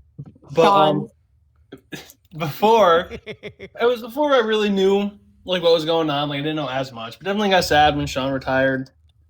But oh my gosh, that crushed me. My mom had to hold me for 3 hours after that. if I was a little older, it would have been the same for sure. But Well, I was 13 and hormonal, so you know, Yeah. I had that going for me at the same time. my other favorite has not retired, but did get emotional when CM Punk made Jeff Hardy leave WWE. That was a time where I despised Punk. But on the opposite, I understand your immense joy, Hannah, like when Punk returned to the WWE, because when the Hardys came back at 33, Oh gosh. yeah, it was my whole body just freaking, I don't know the right word. I'm going to say nut. It nut. Throbbing. My body nutted. I think I was also 13 when that happened. But yeah. So totally understand. Alex, I did not cry when Ryback left. Okay, fine. Maybe a couple tears, but no, we don't have to talk about That name does not be mentioned. it. Anyway. No, like, as much as, like, I'm not a fan of him, it was a little tear jerky, though, with Lesnar. Mm-hmm. Only because, not because of, like, retiring as a performer, but for the first time seeing him, like, break down and shed tear, that felt real. Like I said, I'm not the biggest Brock fan. For me, it all boiled down to, as a person, do I respect Brock Lesnar? I don't think so. From what I've heard, whether it be alleged, my opinion is I don't think I like him as a person. So that was the bottom line in how I felt about it. But of course, I had the moments of Brock Lesnar, such a storied career, and also I'm a huge fan of NCAA wrestling, college wrestling. Mm-hmm. Brock Lesnar is a great story from that. And I also watch UFC. Like, everything I really watch, Brock Lesnar has been involved. So there's definitely a part of me that was like, wow, like it was surreal. I'll say that. Like, and mine also comes from a place of being a performer in my own right.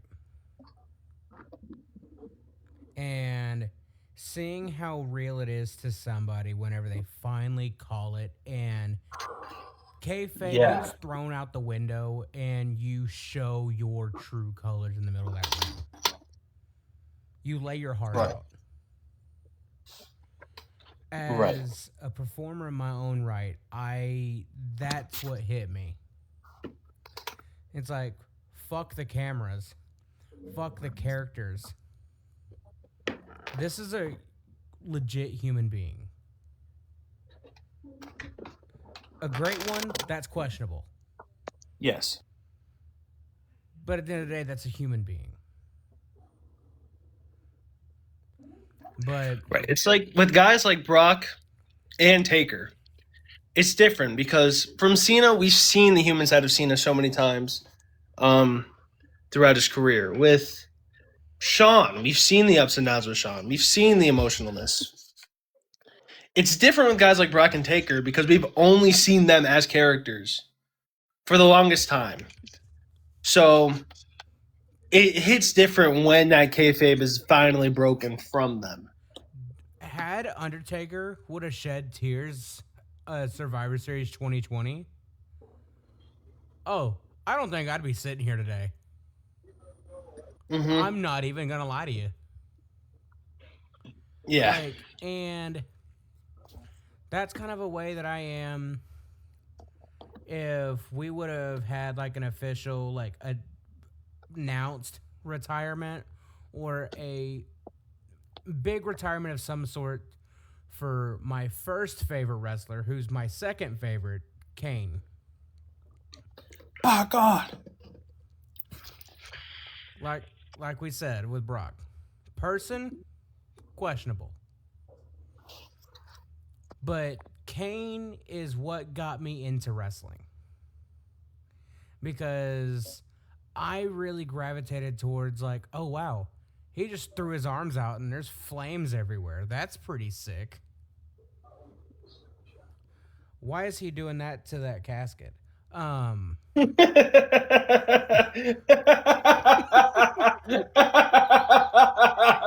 Sorry. Oh, oh shit! That caught me off guard. You got a real belly laugh out of that one, buddy.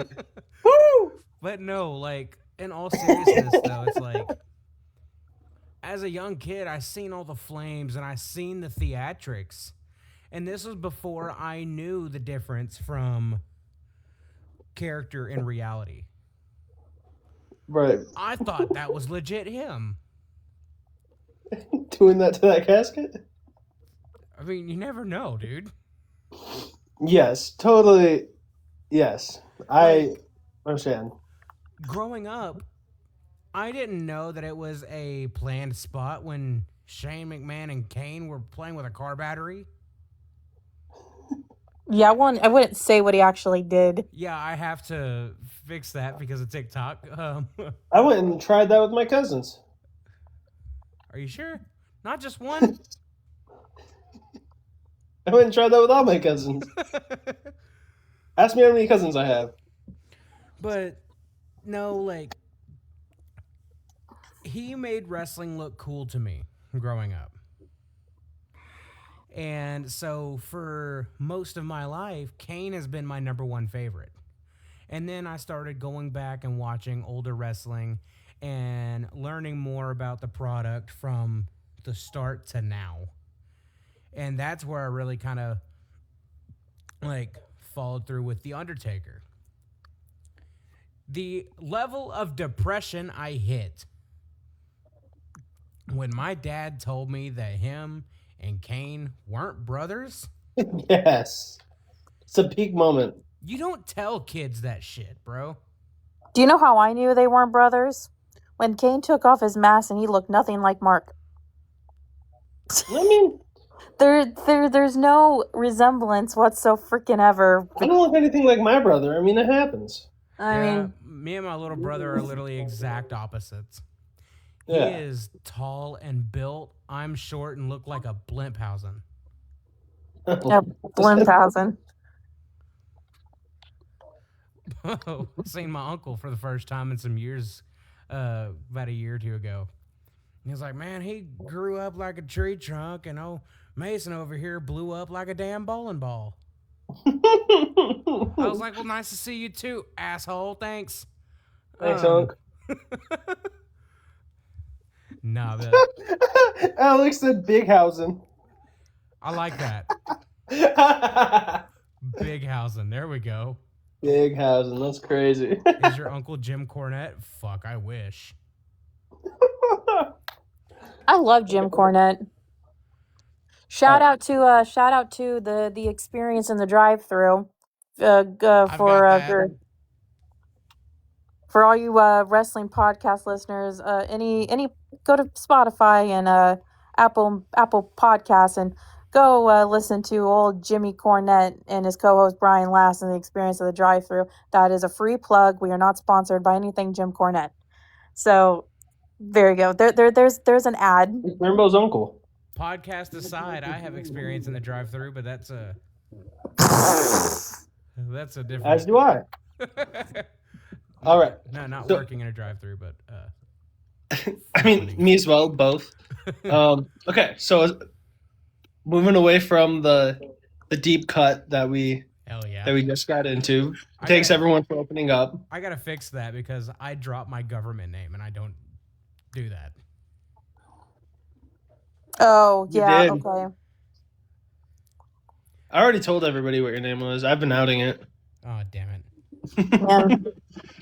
I'm kidding. And I don't. For me, I don't care who knows my government name. Like, Braden's my stage name. mm. Not my real name. His first name is Show.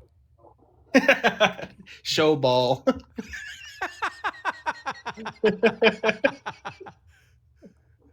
that's I guess crazy. it's a good thing I didn't say your first name was Big or Blue. Big ball.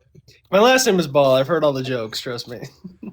I've heard it all. Blue I would Ball. never make fun of anybody because of their last name. That's been Guys, nice to me. second graders were calling me Braden Ballsack, Braden No Balls. Braden, I was getting that in second grade, guys. Bro is learning Anyway, how to color and someone's making fun of his name. And y'all wonder why I'm heel. Okay. Okay. Let's open up the floor to any segments. Hannah, do you want to go with yours? Well, my segment was a requested segment for us to go back and forth. I will come up with a quiz of some sorts to do next week. The return of Hannah's quiz is next week. Maybe I'll pop out with something. Hannah's quizzes are no longer on injury reserved. She's returning next week. So I'm coming Real back quick. from injury. Alex said Braden is related to Balls Mahoney. No, Yeah, it's my own. Rambo, how are we coming on your version of Feud? We have 5 responses. Yeah, it's very We have 5. I think I am gonna cook one up soon. That won't take long at all. So whenever you get yours done, I'll have one ready. I've been putting that shit on like Reddit and everywhere. Yeah, I had to dig deep too. Trust me. I used ChatGPT for one of them. Okay, so we'll run this seg. Yeah. So, ladies, and so we'll do this segment, and then we'll get into Raw after Mania after this. Is there much for timing? Is there much that we like really want to go over? There's a few. Okay. Why you have to get off really fast? No, I just didn't know how we wanted to time it. We've been live for a while. So I didn't know how we wanted to do it. Well, this is a WrestleMania podcast. It's going to be longer than the usual ones. Giggity. But for my segment, guys, we were supposed to do this about 3 weeks ago, but stuff happened and we couldn't record.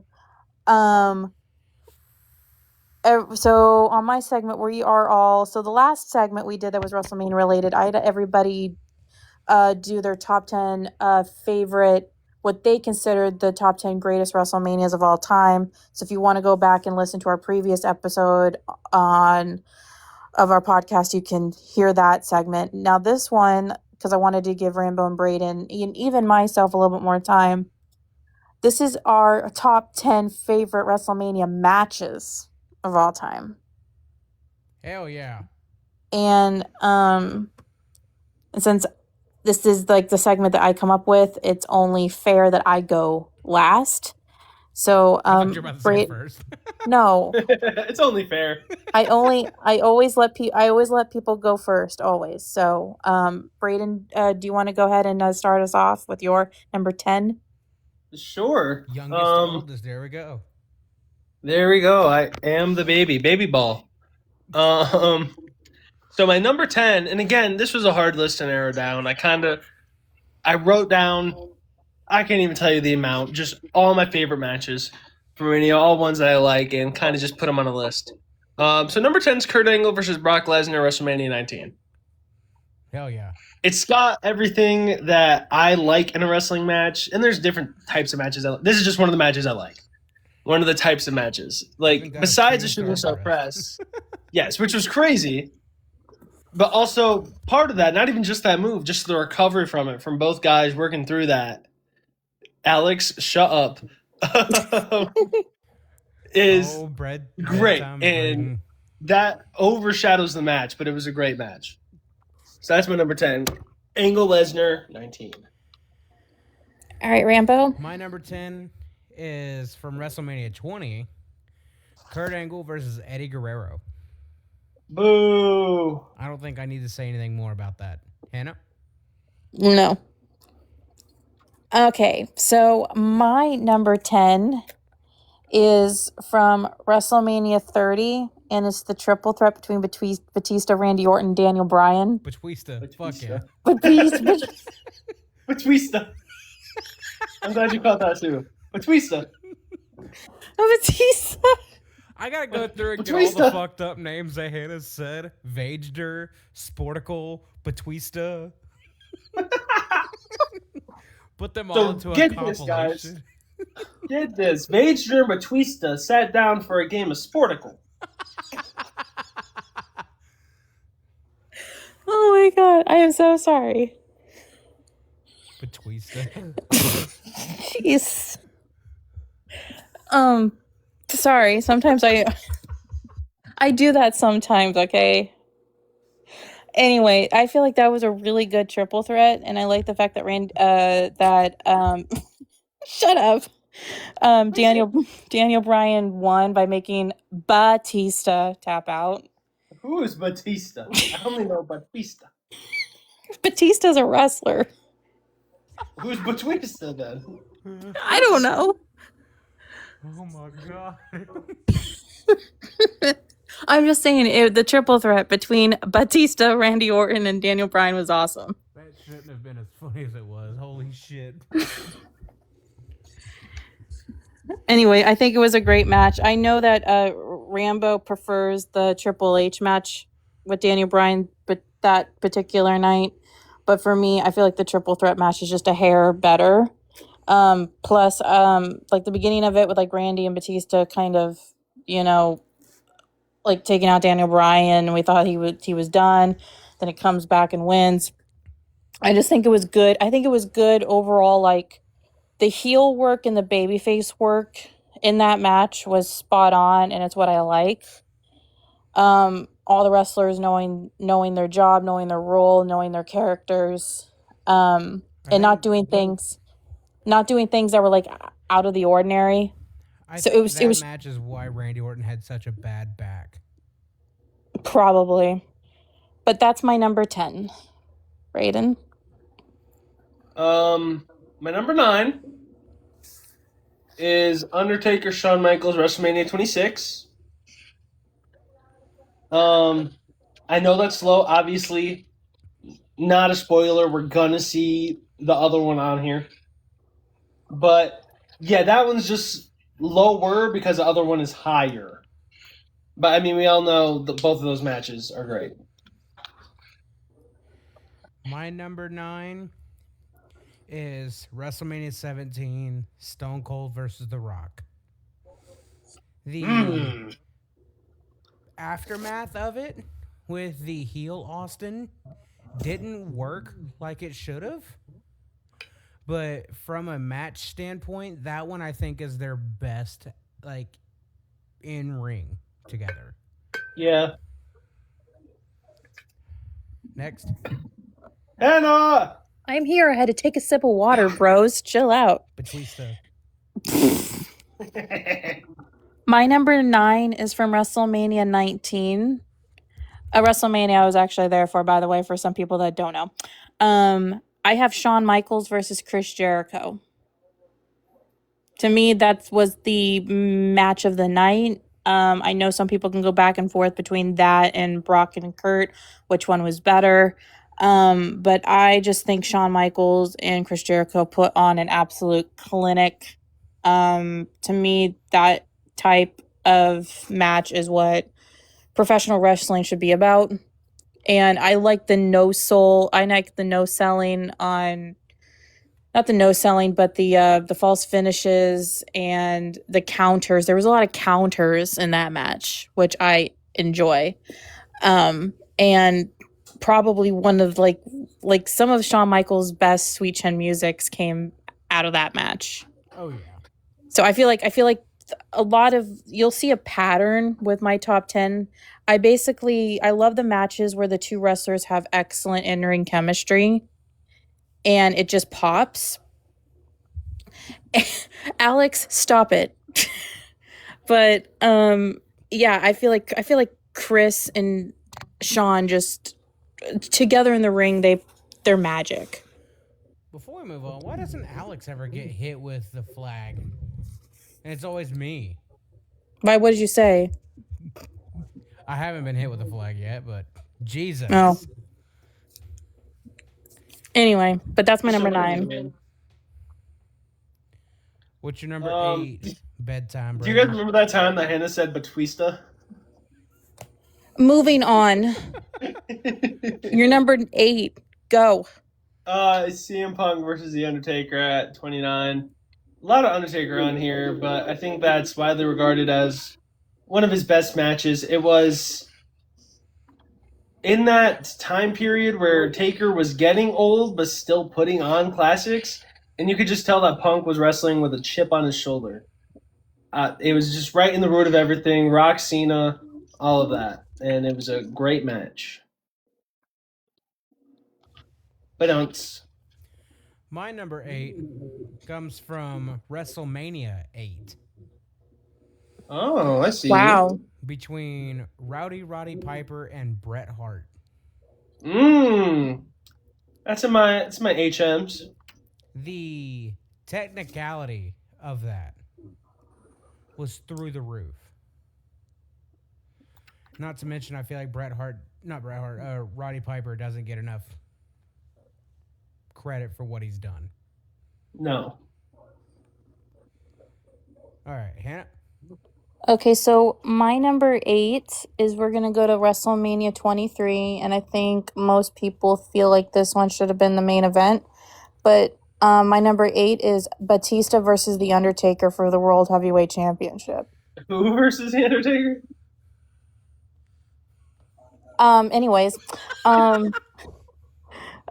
It was a great match. I feel like out of the 2 major matches that were on that card, the other one obviously being Sean and John, I feel like that match was just a hair better.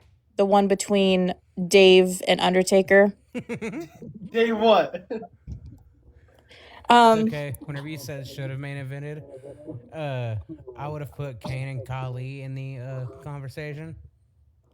But I feel like that match was an underrated Undertaker streak match and not talked about enough. And I don't think it gets talked enough about being some of the Animals' best matches. So I'm gonna do George Steele. I'm gonna do Undertaker and who? Dave. I'll say Dave. Say the thing. I'm gonna say Dave for now on. It's almost like we're doing the whole "do the roar" thing. Yeah, that's where I was going with it. Do the roar. Yeah. Okay. Santino ain't got shit on that one. My number 7,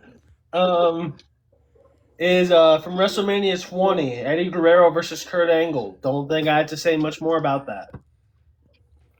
Nope. Rambo? My number 7 was Sean versus Chris from WrestleMania 19. Enough said. Is there anything you want to talk about on that one? I like their hair. Oh gosh. Do you like their hair? Yeah. No, realistically, like that had the caliber to main event.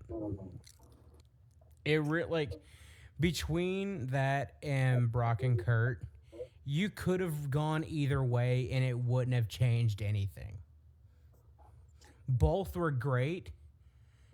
So like that I could definitely see being taken the place instead of Brock and Kurt. Yeah. Okay. We're on number 7, right? Yep. I lost count. Okay. That's the one, Hannah. That's the one, Hannah, because I can't count to save my life, apparently. My number 7 is what I was kind of just talking about. My number 7 is John Cena versus Shawn Michaels at WrestleMania 23. Now, you're going to probably ask me why. Why I have that above Dave Why, Hannah? and Undertaker, even though I feel like that match was better at WrestleMania 23.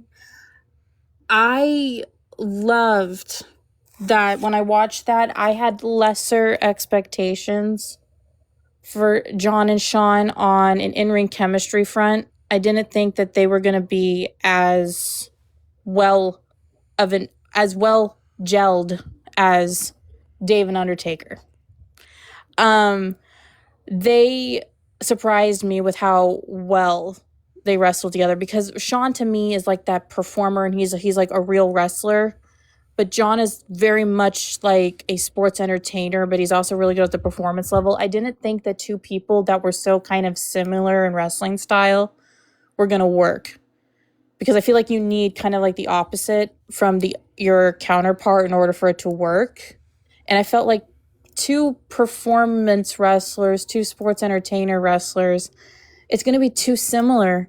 But I was wrong, and I was glad to be proven wrong. John and Sean, I went into that match having low expectations back in 2007 when I was 10. And I was not looking forward to it as much as I was looking forward to the Undertaker match, but I was proud to be proven wrong that they had excellent in-ring chemistry. So that's why I put that one a hair above, even though I prefer the Undertaker match, if any of that makes sense. For sure. For sure. All right, Braden, your number 6. So my number 6 is also Shawn Michaels versus Chris Jericho at WrestleMania 19.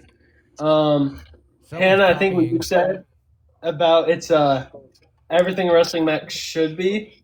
Yeah. 3, and also I like their hair. Yeah. What is this, a hair match? Yes. At least it wasn't I don't hair remember. versus hair. Oh, I wish it was hair versus hair. Could you imagine one of them bald back in 2003? I'm not going to get started. I'm not going to get started. You don't talk about that, Hannah. That's Well, we've what already got me seen. kicked off of TikTok. Oh, that's very true. Sorry. No, it's fine. I did get you kicked off of TikTok. That did happen. Yeah, it did. We finished the podcast on Discord. That didn't Yeah. record. I remember that. What's your number 6? Oh, yeah, you already said that, didn't you?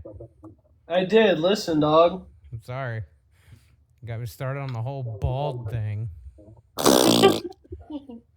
My number 6 is from WrestleMania 17. The Dudleys versus the Hardys versus Edge and Christian, TLC 2. Ooh. That helped, like, we had tag teams earlier on, obviously, in wrestling.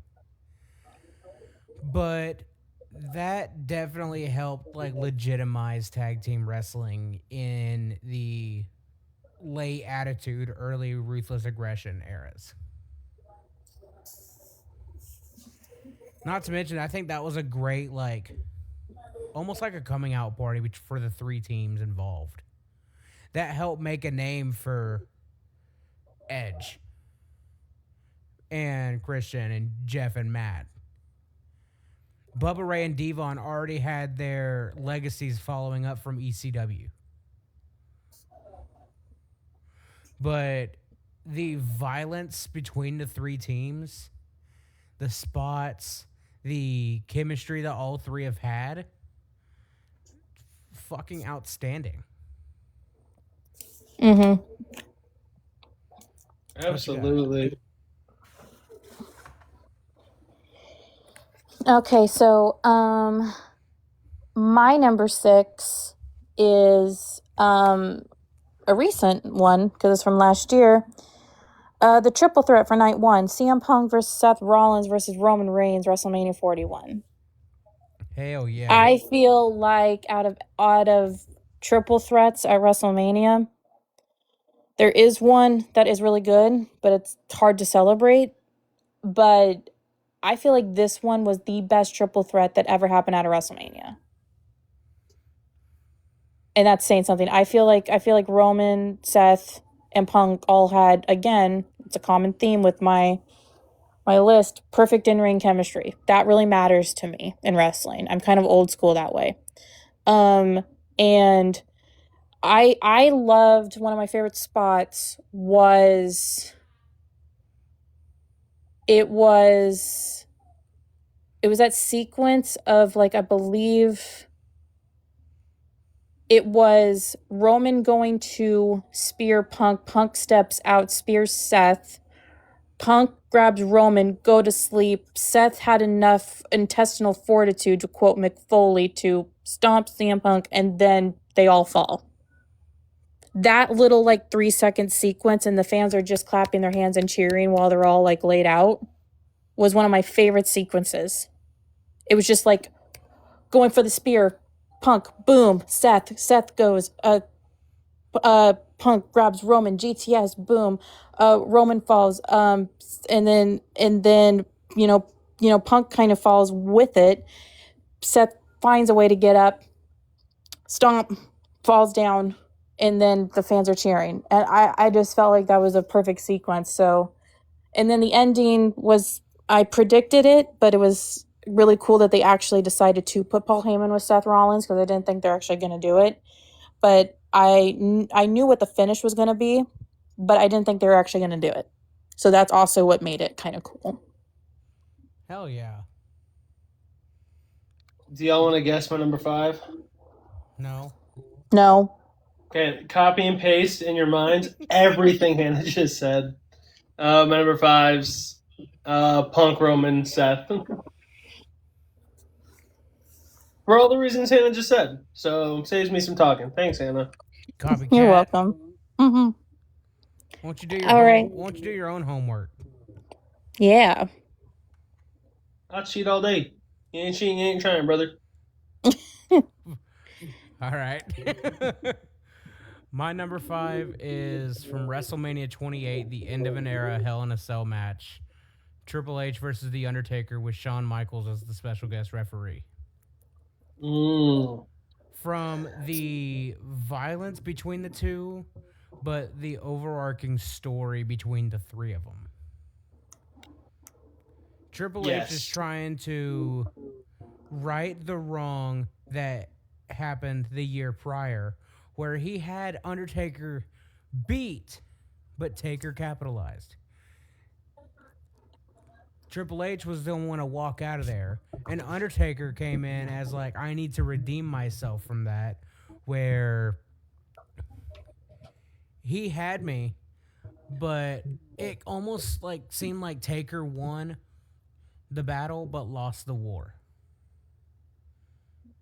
Triple H walked out of there. Taker had to be carted out. In a sense, it was almost like a redemption story. And I will still argue this until I am no longer around, that Sweet Chin Music Into the Pedigree, I think, is the best false finish in wrestling. Yeah. That had the most anticipation behind it, to a point where you thought, oh shit, the streak is actually over. It's over. And then whenever Taker got his shoulders up at 2.999, you see Shawn Michaels losing his shit all around the ring. And just the story of, where does Shawn Michaels lie his allegiance with? Does he side with his best friend in Triple H? Or does he side with one of, if not his greatest opponent, The Undertaker? It definitely had that full story aspect to it. I'm not gonna lie, and the reason why I can talk about it too, because it's also my number 5.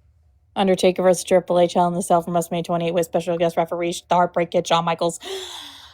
That was a mouthful. Shh. But I literally thought in the match, because of some of the promos that were leading up to it, I thought Shawn Michaels was actually going to side with The Undertaker.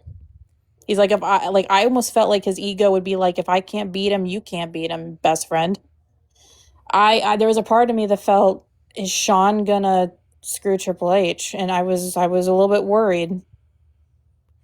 And I thought that too during the match. Whenever Triple H was going to hit Taker with the sledgehammer and Sean pulled it out of his hand, I was like, "Oh shit!" Remember, TikTok, we're not doing anything with sledgehammers. It's fine. Yeah, we're talking about wrestling. Mm-hmm. That's what we do here. Yeah, it's kind of the name of the podcast. Why don't you follow us, TikTok? But yeah, that ending was like, it got me a little worried because constantly throughout the match was like, what is Sean gonna do? You know? Oh yeah. And just the overlooming story of the three is what really hit it. It's like the last three true like patriarchs of like the Attitude Era coming together in one match, kind of basically trying to figure out who's the who's who of that. You know what I mean? Mm-hmm. Braden, what's your number 4? Guys, I do want to clarify, I did not put that on my list at all. Why? I'm just kidding. I kind of feel like a dummy now, but you know, it just got a little overlooked. But you know, anyway, round 4. Big Show and Floyd Mayweather. Okay, don't spoil my number 1. My number 4 is Edge versus Undertaker at WrestleMania 24. In my opinion, it's just behind the Shawn matches, and it's on the same. I guess storytelling wise, with the Triple H Undertaker match, maybe it's a little higher, but Edge versus Taker is right there for me. I love Edge, and obviously it's well known that this was could have been the end of the streak. I do think it was too early to end it, but I think Edge ending it would have been mwah. But either way, I love this match. This match fucks. Hell yeah. My number 4 comes from WrestleMania 21, Shawn Michaels versus Kurt Angle. Oof, another one snubbed from my list. And honestly, one of the best in-ring matches to have ever happened. Because you had that era of Kurt Angle where he was more than, like, he was his gimmick. He was the wrestling machine. And you had Shawn Michaels that could put on a great match with a fucking Rock. Not The Rock. A boulder. Yeah. Dude can grab a piece of belly button lint and have a great match with it. Those two together, perfection. Anyway, Hannah, what's your number 4? Okay, my number 4 is Kurt Angle versus Shawn Michaels from WrestleMania 21. Hey!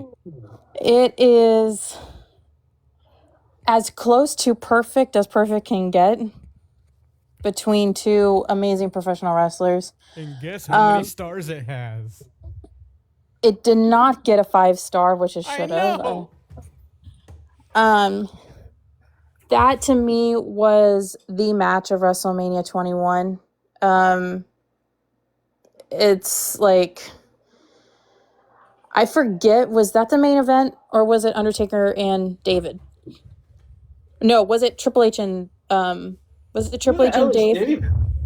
David, Michael, last name. Was it Triple H and George Michael? I'll say his name. Was it Triple H and Batista? That was the main event of 21, right? Yeah. Yeah. I feel like Kurt and Sean should have main evented. Oh yeah. I'm sorry. It was the better match. And I understand why Triple H and Batista did, because they did have the better build-up. But the moment Kurt and Sean happened, I'm like, nothing can follow this.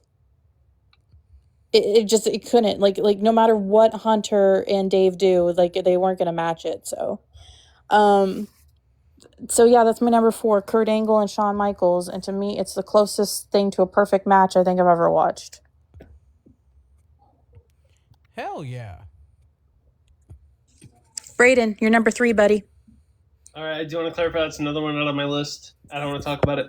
My number 3 is Randy Orton versus Batista versus Daniel Bryan at WrestleMania 30. Obviously, it's a great match. The Triple H Daniel Bryan match was also very close to being on here. But also a lot of this, I think I explained it when I was listing my top 10 WrestleManias. That WrestleMania 30 is very sentimental to me. First WrestleMania, just a lot of great memories. So this was my first Mania main event, right in the Yes movement, and just opened up so many doors as a kid. So this is my number 3. R.I.P. Randy Orton's back. My number 3 is Stone Cold Steve Austin versus Bret Hart from WrestleMania 13. Whew. I believe that match made Stone Cold Steve Austin. Now, the Austin 316 promo obviously shot him to the moon.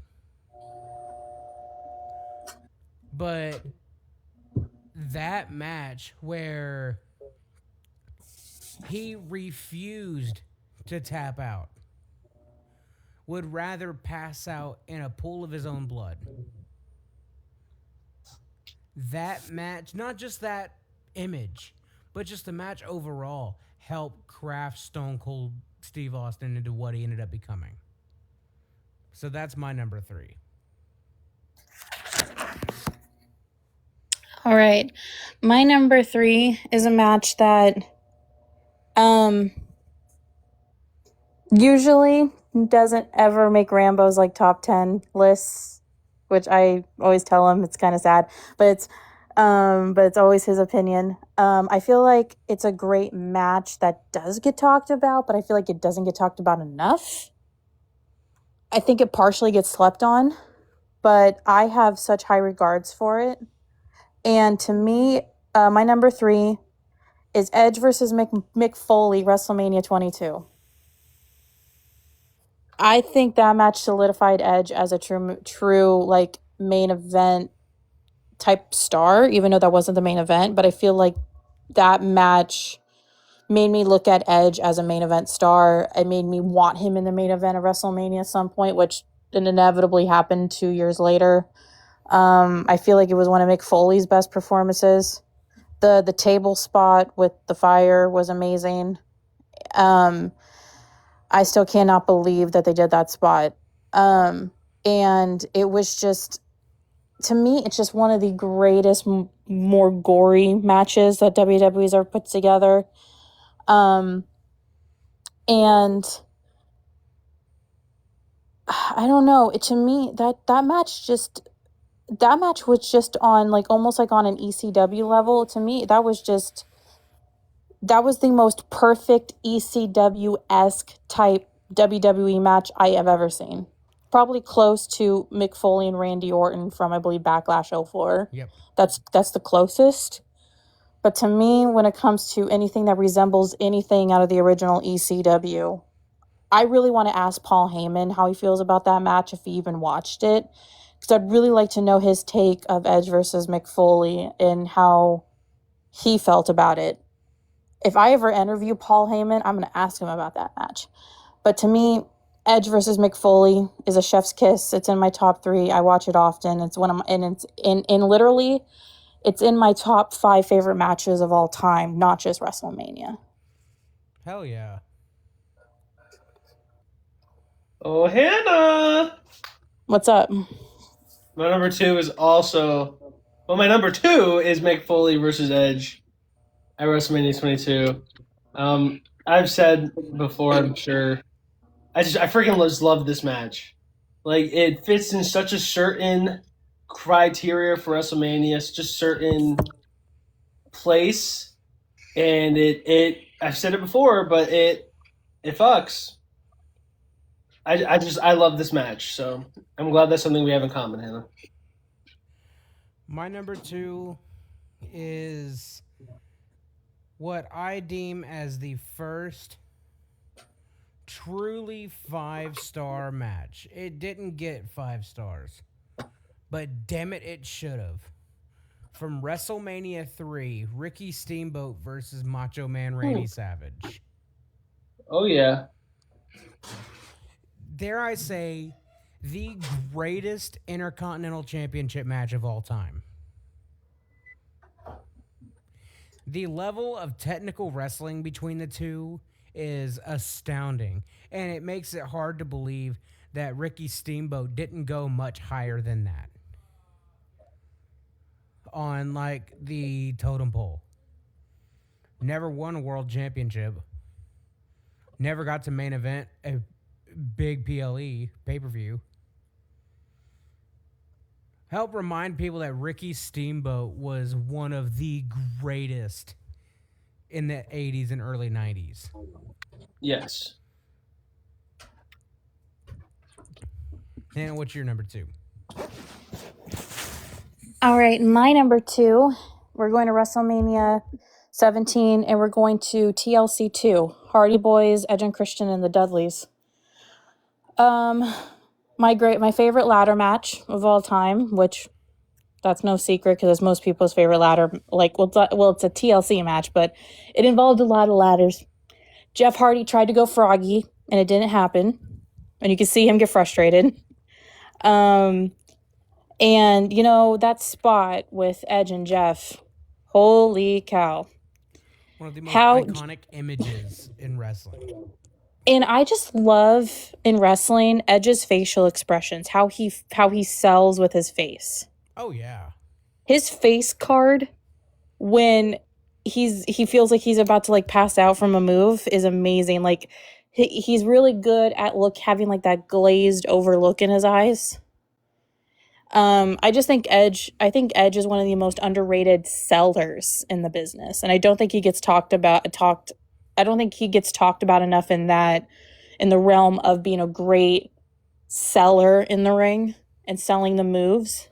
Because I will never forget that image of when Edge jumps and then spears Jeff and Jeff falls, and then Edge kind of bounces. And that look on his face before he falls back. Remember, all of his hair flows and Edge just looks like, whoa. Oh, yeah. You know? It's the I've always wanted a picture of that and had it as, like, a poster. Because Edge's face is like, it looks like me every time it's like me every time I try to do the swantons on my bed. Which I did that often. I actually broke one of my beds because I was pretending to be Jeff Hardy. And one time I landed on my back wrong and I totally had that glazed over look in my face as Edge did. I just think that was perfect, a TLC match. And I loved the incorporation of Rhino involved, he having a moment, Spike coming out and doing a couple of things, and then Lita getting involved, and then the 3D on Lita. I just feel like those three added to the match. I feel like some matches don't need interferences and extra people, but I did like the spots that Lita, Spike, and Rhino did, and I feel like it added. And so it was just a perfect atmosphere, and the crowd was just amazing for that match too. The Houston Astrodome, which no longer is there. It was just an amazing crowd, an amazing match, and an amazing moment. Hell yeah. Well, Braden, what is your number 1? My number 1 is Jimmy Uso versus Jey Uso at WrestleMania 40. Now, listen. Okay, I'm kidding. Oh, God, I was really serious. I'm like, what? Undertaker versus Shawn Michaels, WrestleMania 25. I do believe the first one is better, but I don't want to use words, common day slang, but that match is aura. Like, the aura of that match outweighs anything else I've seen at a WrestleMania. Obviously, Undertaker always has aura, but just chemistry-wise and storytelling through moves, through simple actions. I love that match. And that's why I put it number 1 over Big Show and Floyd Mayweather, which is very close. Well, that's funny you say that. Because I'm about to let... Big Show and Floyd Mayweather is your number 1? No. Ah. I don't have Big Show in my top 20. Sorry. What? Well, we haven't done that in a while. I think it deserved to come back. But my number 1 is Undertaker and Shawn Michaels. 25. That is my favorite match of all time. Twins! Because you don't need any particular like build or story going into it. Those two can literally just go out there and the story writes itself as the match goes on. What sold me was the entrances. It was that perfect like colorization of heaven versus hell. You had Shawn descending from the heavens and then Undertaker rising up.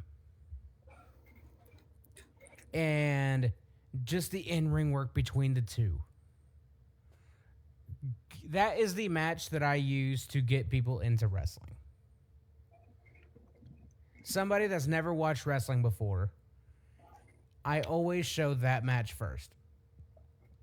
To help kind of describe like, okay, what storytelling looks like, what character work looks like, what in-ring technicality looks like, to chemistry, to everything involved. That and the way that I see it is the closest thing to a perfect match across the board. I digress. He digresses. Mm-hmm. My number 1, we're all kind of in the same boat, but no. Mine is also Undertaker versus Shawn Michaels, but it's not 25, it's from 26. To me, out of the two matches that they had, I know that 25 is the more critically acclaimed one. But here's the thing. I do agree 25 is the better overall match, but I feel like 26 is the better story. And I feel like there's more emotional investment into that one because I think everybody kind of felt Shawn Michaels was retiring. And the emotional storytelling behind the match. And I love the finish. I love when Shawn is just kind of at Undertaker's feet. He's exhausted. And Undertaker looks like he's kind of showing a little bit of mercy towards Shawn. And then Shawn slaps him. And that one last act of Heartbreak Kid defiance, right? Undertaker looks at him. His eyes are enraged. Scoops Shawn Michaels up. And I will never forget Jerry Lawler going like, that look of sadness quickly turned to the look of rage. And the way Undertaker scooped Shawn Michaels up and not only just gave him a tombstone pile driver, but he jumped into it. He literally like jumped, lifted Shawn up and did like a jump tombstone. Like there was stank on that. And then there's 1, 2, 3. And then Shawn retires and he waves goodbye. And then we see him walk up the ramp, kiss his wife, Rebecca. I love 25, but 26 for me is the one I just prefer. And I loved the storytelling within the match and I loved the finish. And that slap that Shawn gave, I liked that. I liked that little I liked that because it showed that Shawn was trying, even though he only had so much left in the tank, for that 0.0001%, he's basically telling The Undertaker, I'm still the Heartbreak Kid, bitch. Yeah. With that slap. It's like that 97 defiant Shawn Michaels was trying to pop out somewhere. And it was like the last bit of gasoline he could get out of that car of his that he was driving, which is his body. He was like, I'm gonna slap you. I'm gonna be like, that's how I feel about this. And I loved it. And I loved that jump tombstone. I've never seen a tombstone pile driver delivered with such finesse. Well, finesse too. And to me, and it made me cry because I was very, very sad that Shawn Michaels was retiring, and it was an amazing ending to an amazing career for Shawn Michaels. So that's why I kind of put it above 25. It's just because I feel like it was the more emotional match. Hell yeah. And then like some of the matches you said, because like my 5 honorable mentions, I'll just ramble them through. My 5 honorable mentions was Undertaker versus CM Punk at 29, Kurt versus Eddie 20, Undertaker versus Shawn 25. So 25 is in my honorable mentions. 2 matches I don't think either of us ever mentioned, but I liked Brett versus Owen from WrestleMania 10. And then I liked CM Punk versus Chris Jericho from 28. Hell yeah. I think those 2 matches were pretty good. Very. I like it. But ladies and gentlemen, that's the segment that I came up with a couple of weeks ago. Hannah's quizzes will return next week, and I will see you on the flip-flop and scene. One more thing before we close off this episode. I just got notification that next week on SmackDown will be the debut on the main roster of Ricky Saints. Ooh! Oh, yay. And Blake Monroe.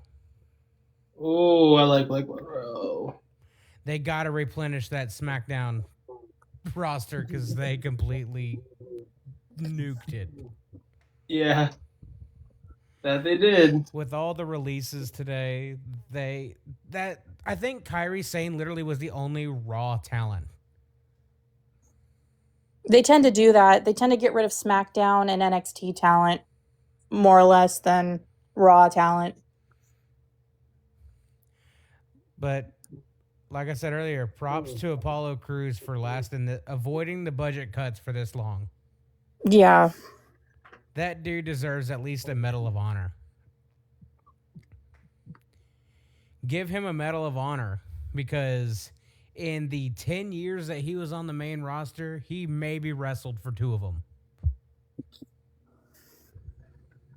And that is all together.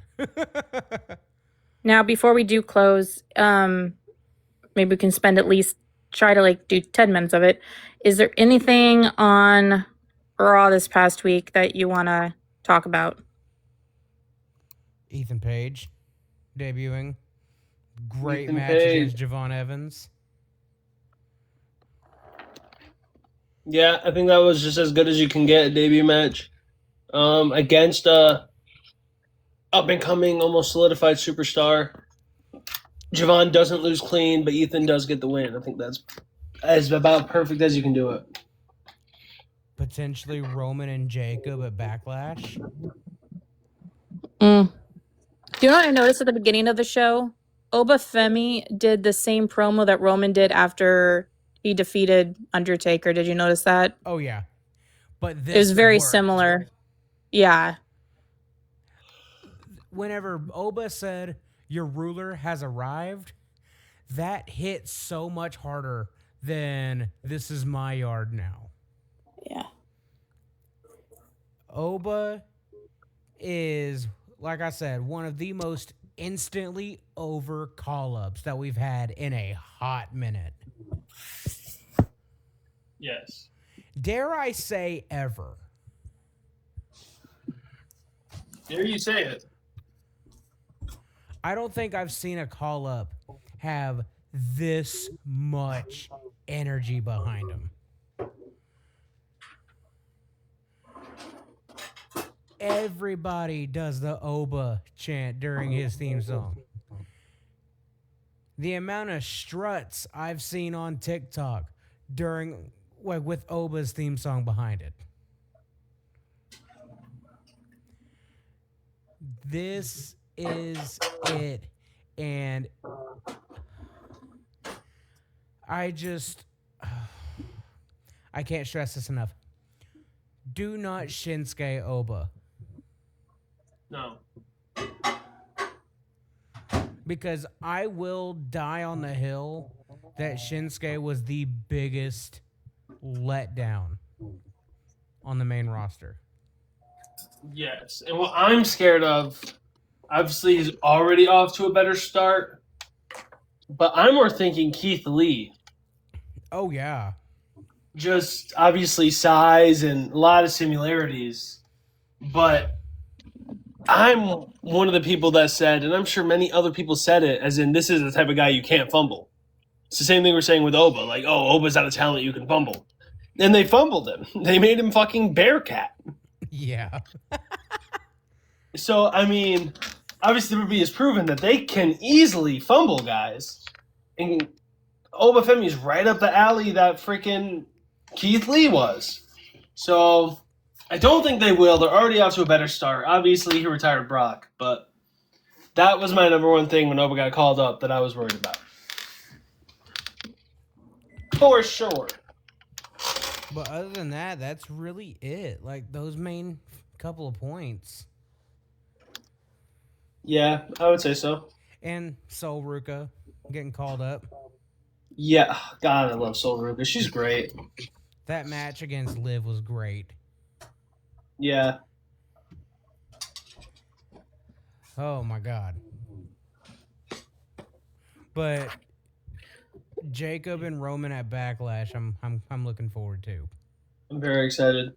What did you guys think of I liked it a lot. What did you guys think of Punk's promo and then his altercation with Cody? I hope this isn't a tease that we're gonna have to wait another year to see. I said shiver members. I can see this happening. Like, they either could wait for it for a year, they could try to pull the Rock and John Cena thing, but a part of me feels like this would be the perfect match to happen at SummerSlam. Oh yeah. But then the only question is, if they're teasing Punk and Cody, then what's next for Randy? That's where the confusion comes from, because I want to see Cody and Punk. And especially since Punk no longer has a title, I would like for him to win the undisputed title as quickly as possible. If he can, if they want to give him the opportunity to also hold that title. But I loved the promo at the beginning. Except for I cannot stand that, Punk was going through, like, because his jacket had, like, some of the people that work in the production area of WWE passed away. And then Bo Luders passed away, his friend. And then he had the patch of Larry. The fans were chanting what when he was trying to be sentimental? I wanted to bring this up in the podcast. I am so over the what chants now. To the point, and I'm not just talking about with Punk segments, I'm talking about with everyone. It's getting to the point where I wish the what chants never existed. Yeah, and I'm like, definitely overdone anymore. And I'm like, in a way, I am like ripple effect mad at Stone Cold Steve Austin now. For even like creating that to begin with, because it's like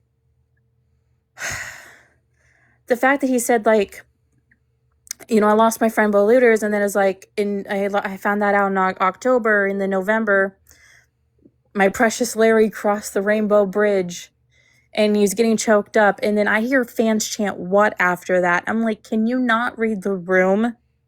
Like, what chants are fine, but when somebody's trying to be sentimental and talk about, like, all the people he's lost, and then thanking the fans for helping him, process the grief, you would think you would have, like, common common sense and common environmental awareness not to chant what when somebody's trying to be, like I said sentimental. Like, I would never chant what during that segment if I was there. It doesn't even matter who it is. It's the same kind of thing where it's like you don't chant like negative shit towards that.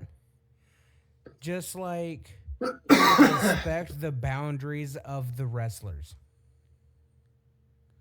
We mentioned again the hotel incident with Bailey, AJ, Punk, and that fan.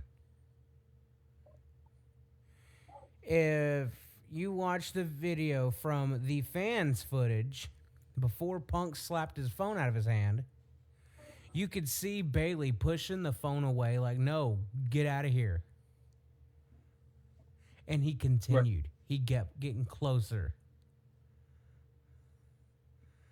It's like, who the fuck are y'all to... I don't understand. No, I agree with you. They're people. They're people just like us. They play a role on a TV show.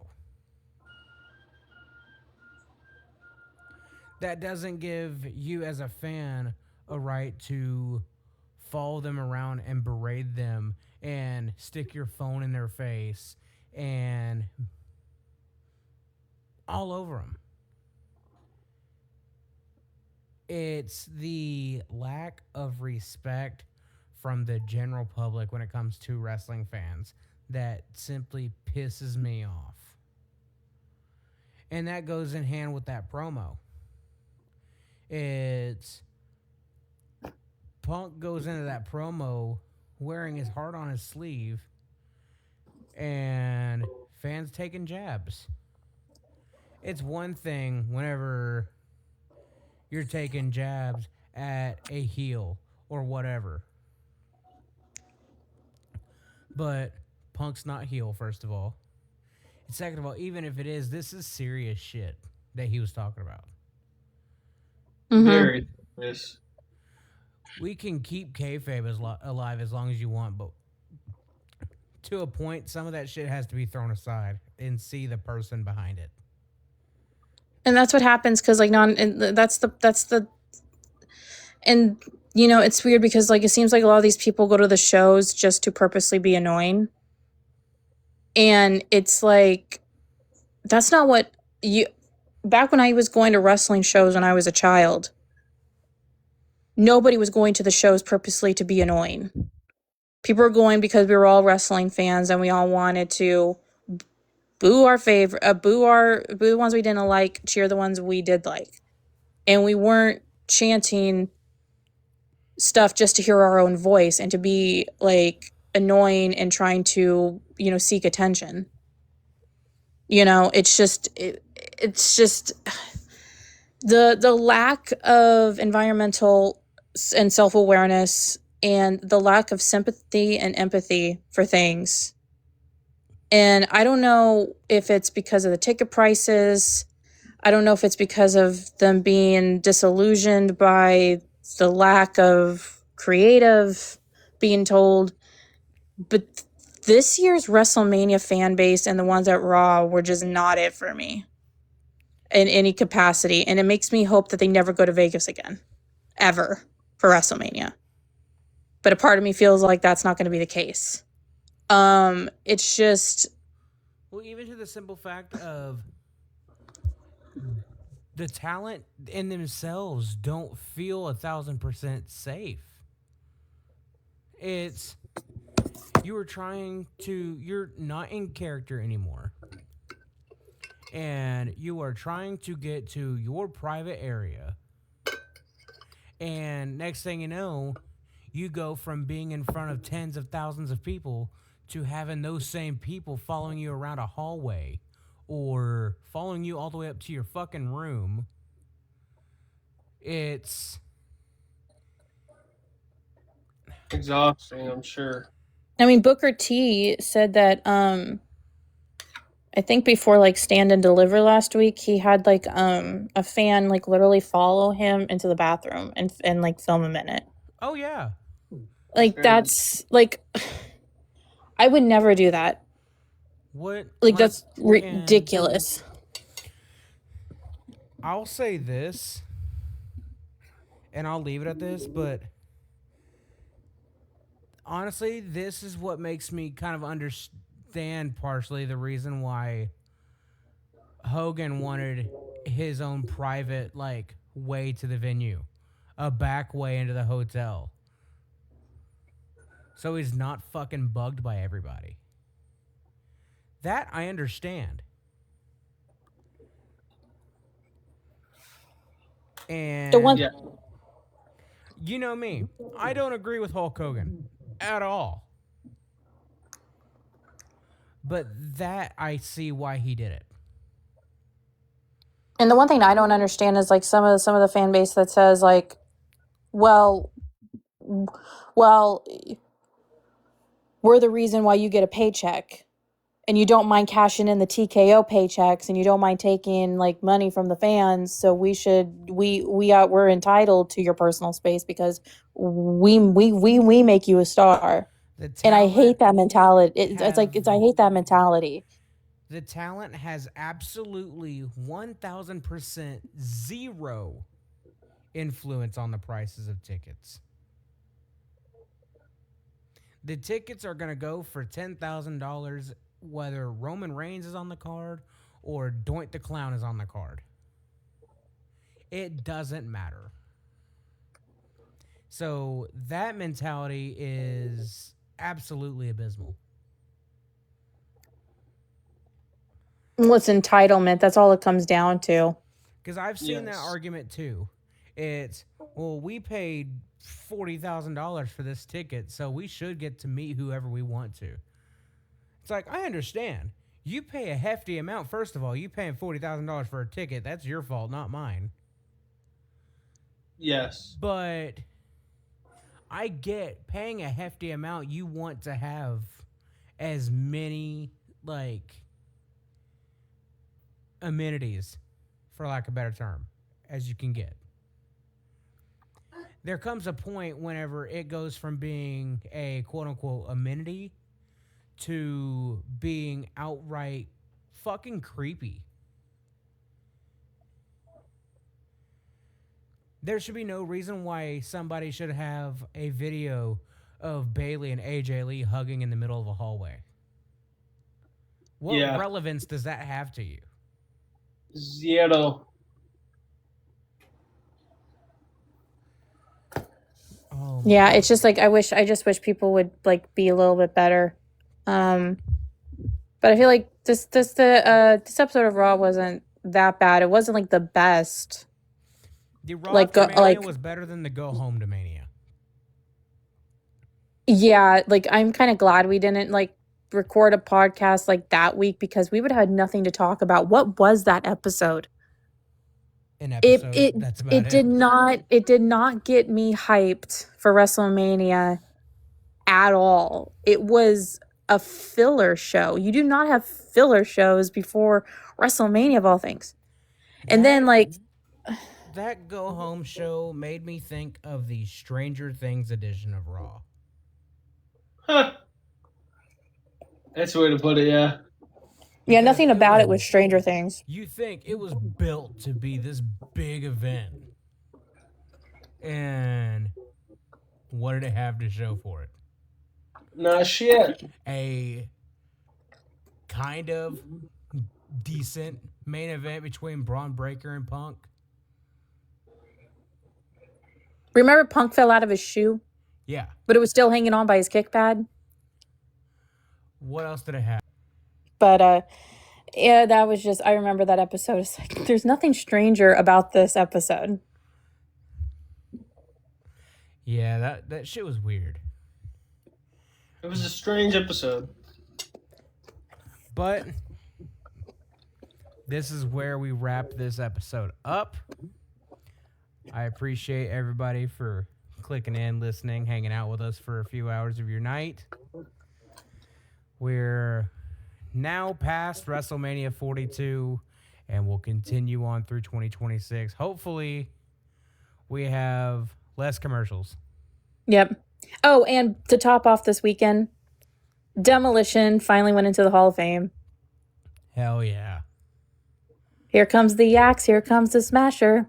The Demolition, walking Hall of Famers. You get it? Oh yeah. Bang, bang, bang, bang, bang. Braden, you got anything you want to leave with? That's cool. I'm sorry. Okay. Jeez. I have nothing to say. That's fine. No, Braden, you have the floor. Go ahead. I don't want the goddamn floor. Just Somebody needs to mop. talk. Is there anything else you want to say? Obviously, we're all aware of how WrestleMania was. We're aware of the state of our product, but I've always remained very positive in my wrestling opinions, so I'm hoping for a better year for the rest of the year. You're a better person than I am, Braden. I know. You're not supposed to agree. You're supposed to say thank you. The worst thing you can do is when Braden. the worst thing you can do is like when somebody gives you a compliment, you say I know. It's like shh. Usually if someone gives me a compliment, I just answer it with why. No, yeah. It's like, man, you so cool. Fucking why? But before we do end this in like 2 seconds, I want you guys. This is the last final question I'll ask both of you. Do you guys think WWE will let CM Punk main event another WrestleMania and win one before he retires, or do you think he's going to be winless at WrestleMania for this run he's having?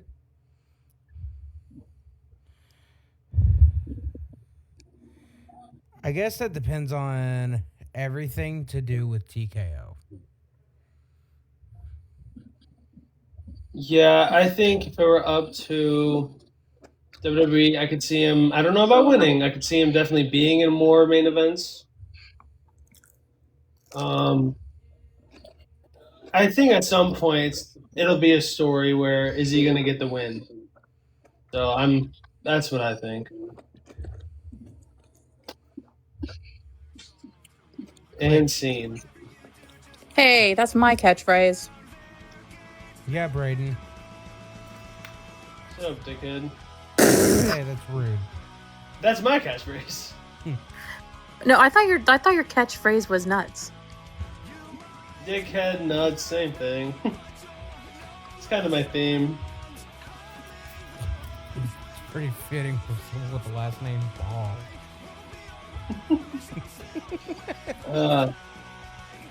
Anyway, that's a lot. That's a lot coming from you, buddy. This is a great episode. Good night.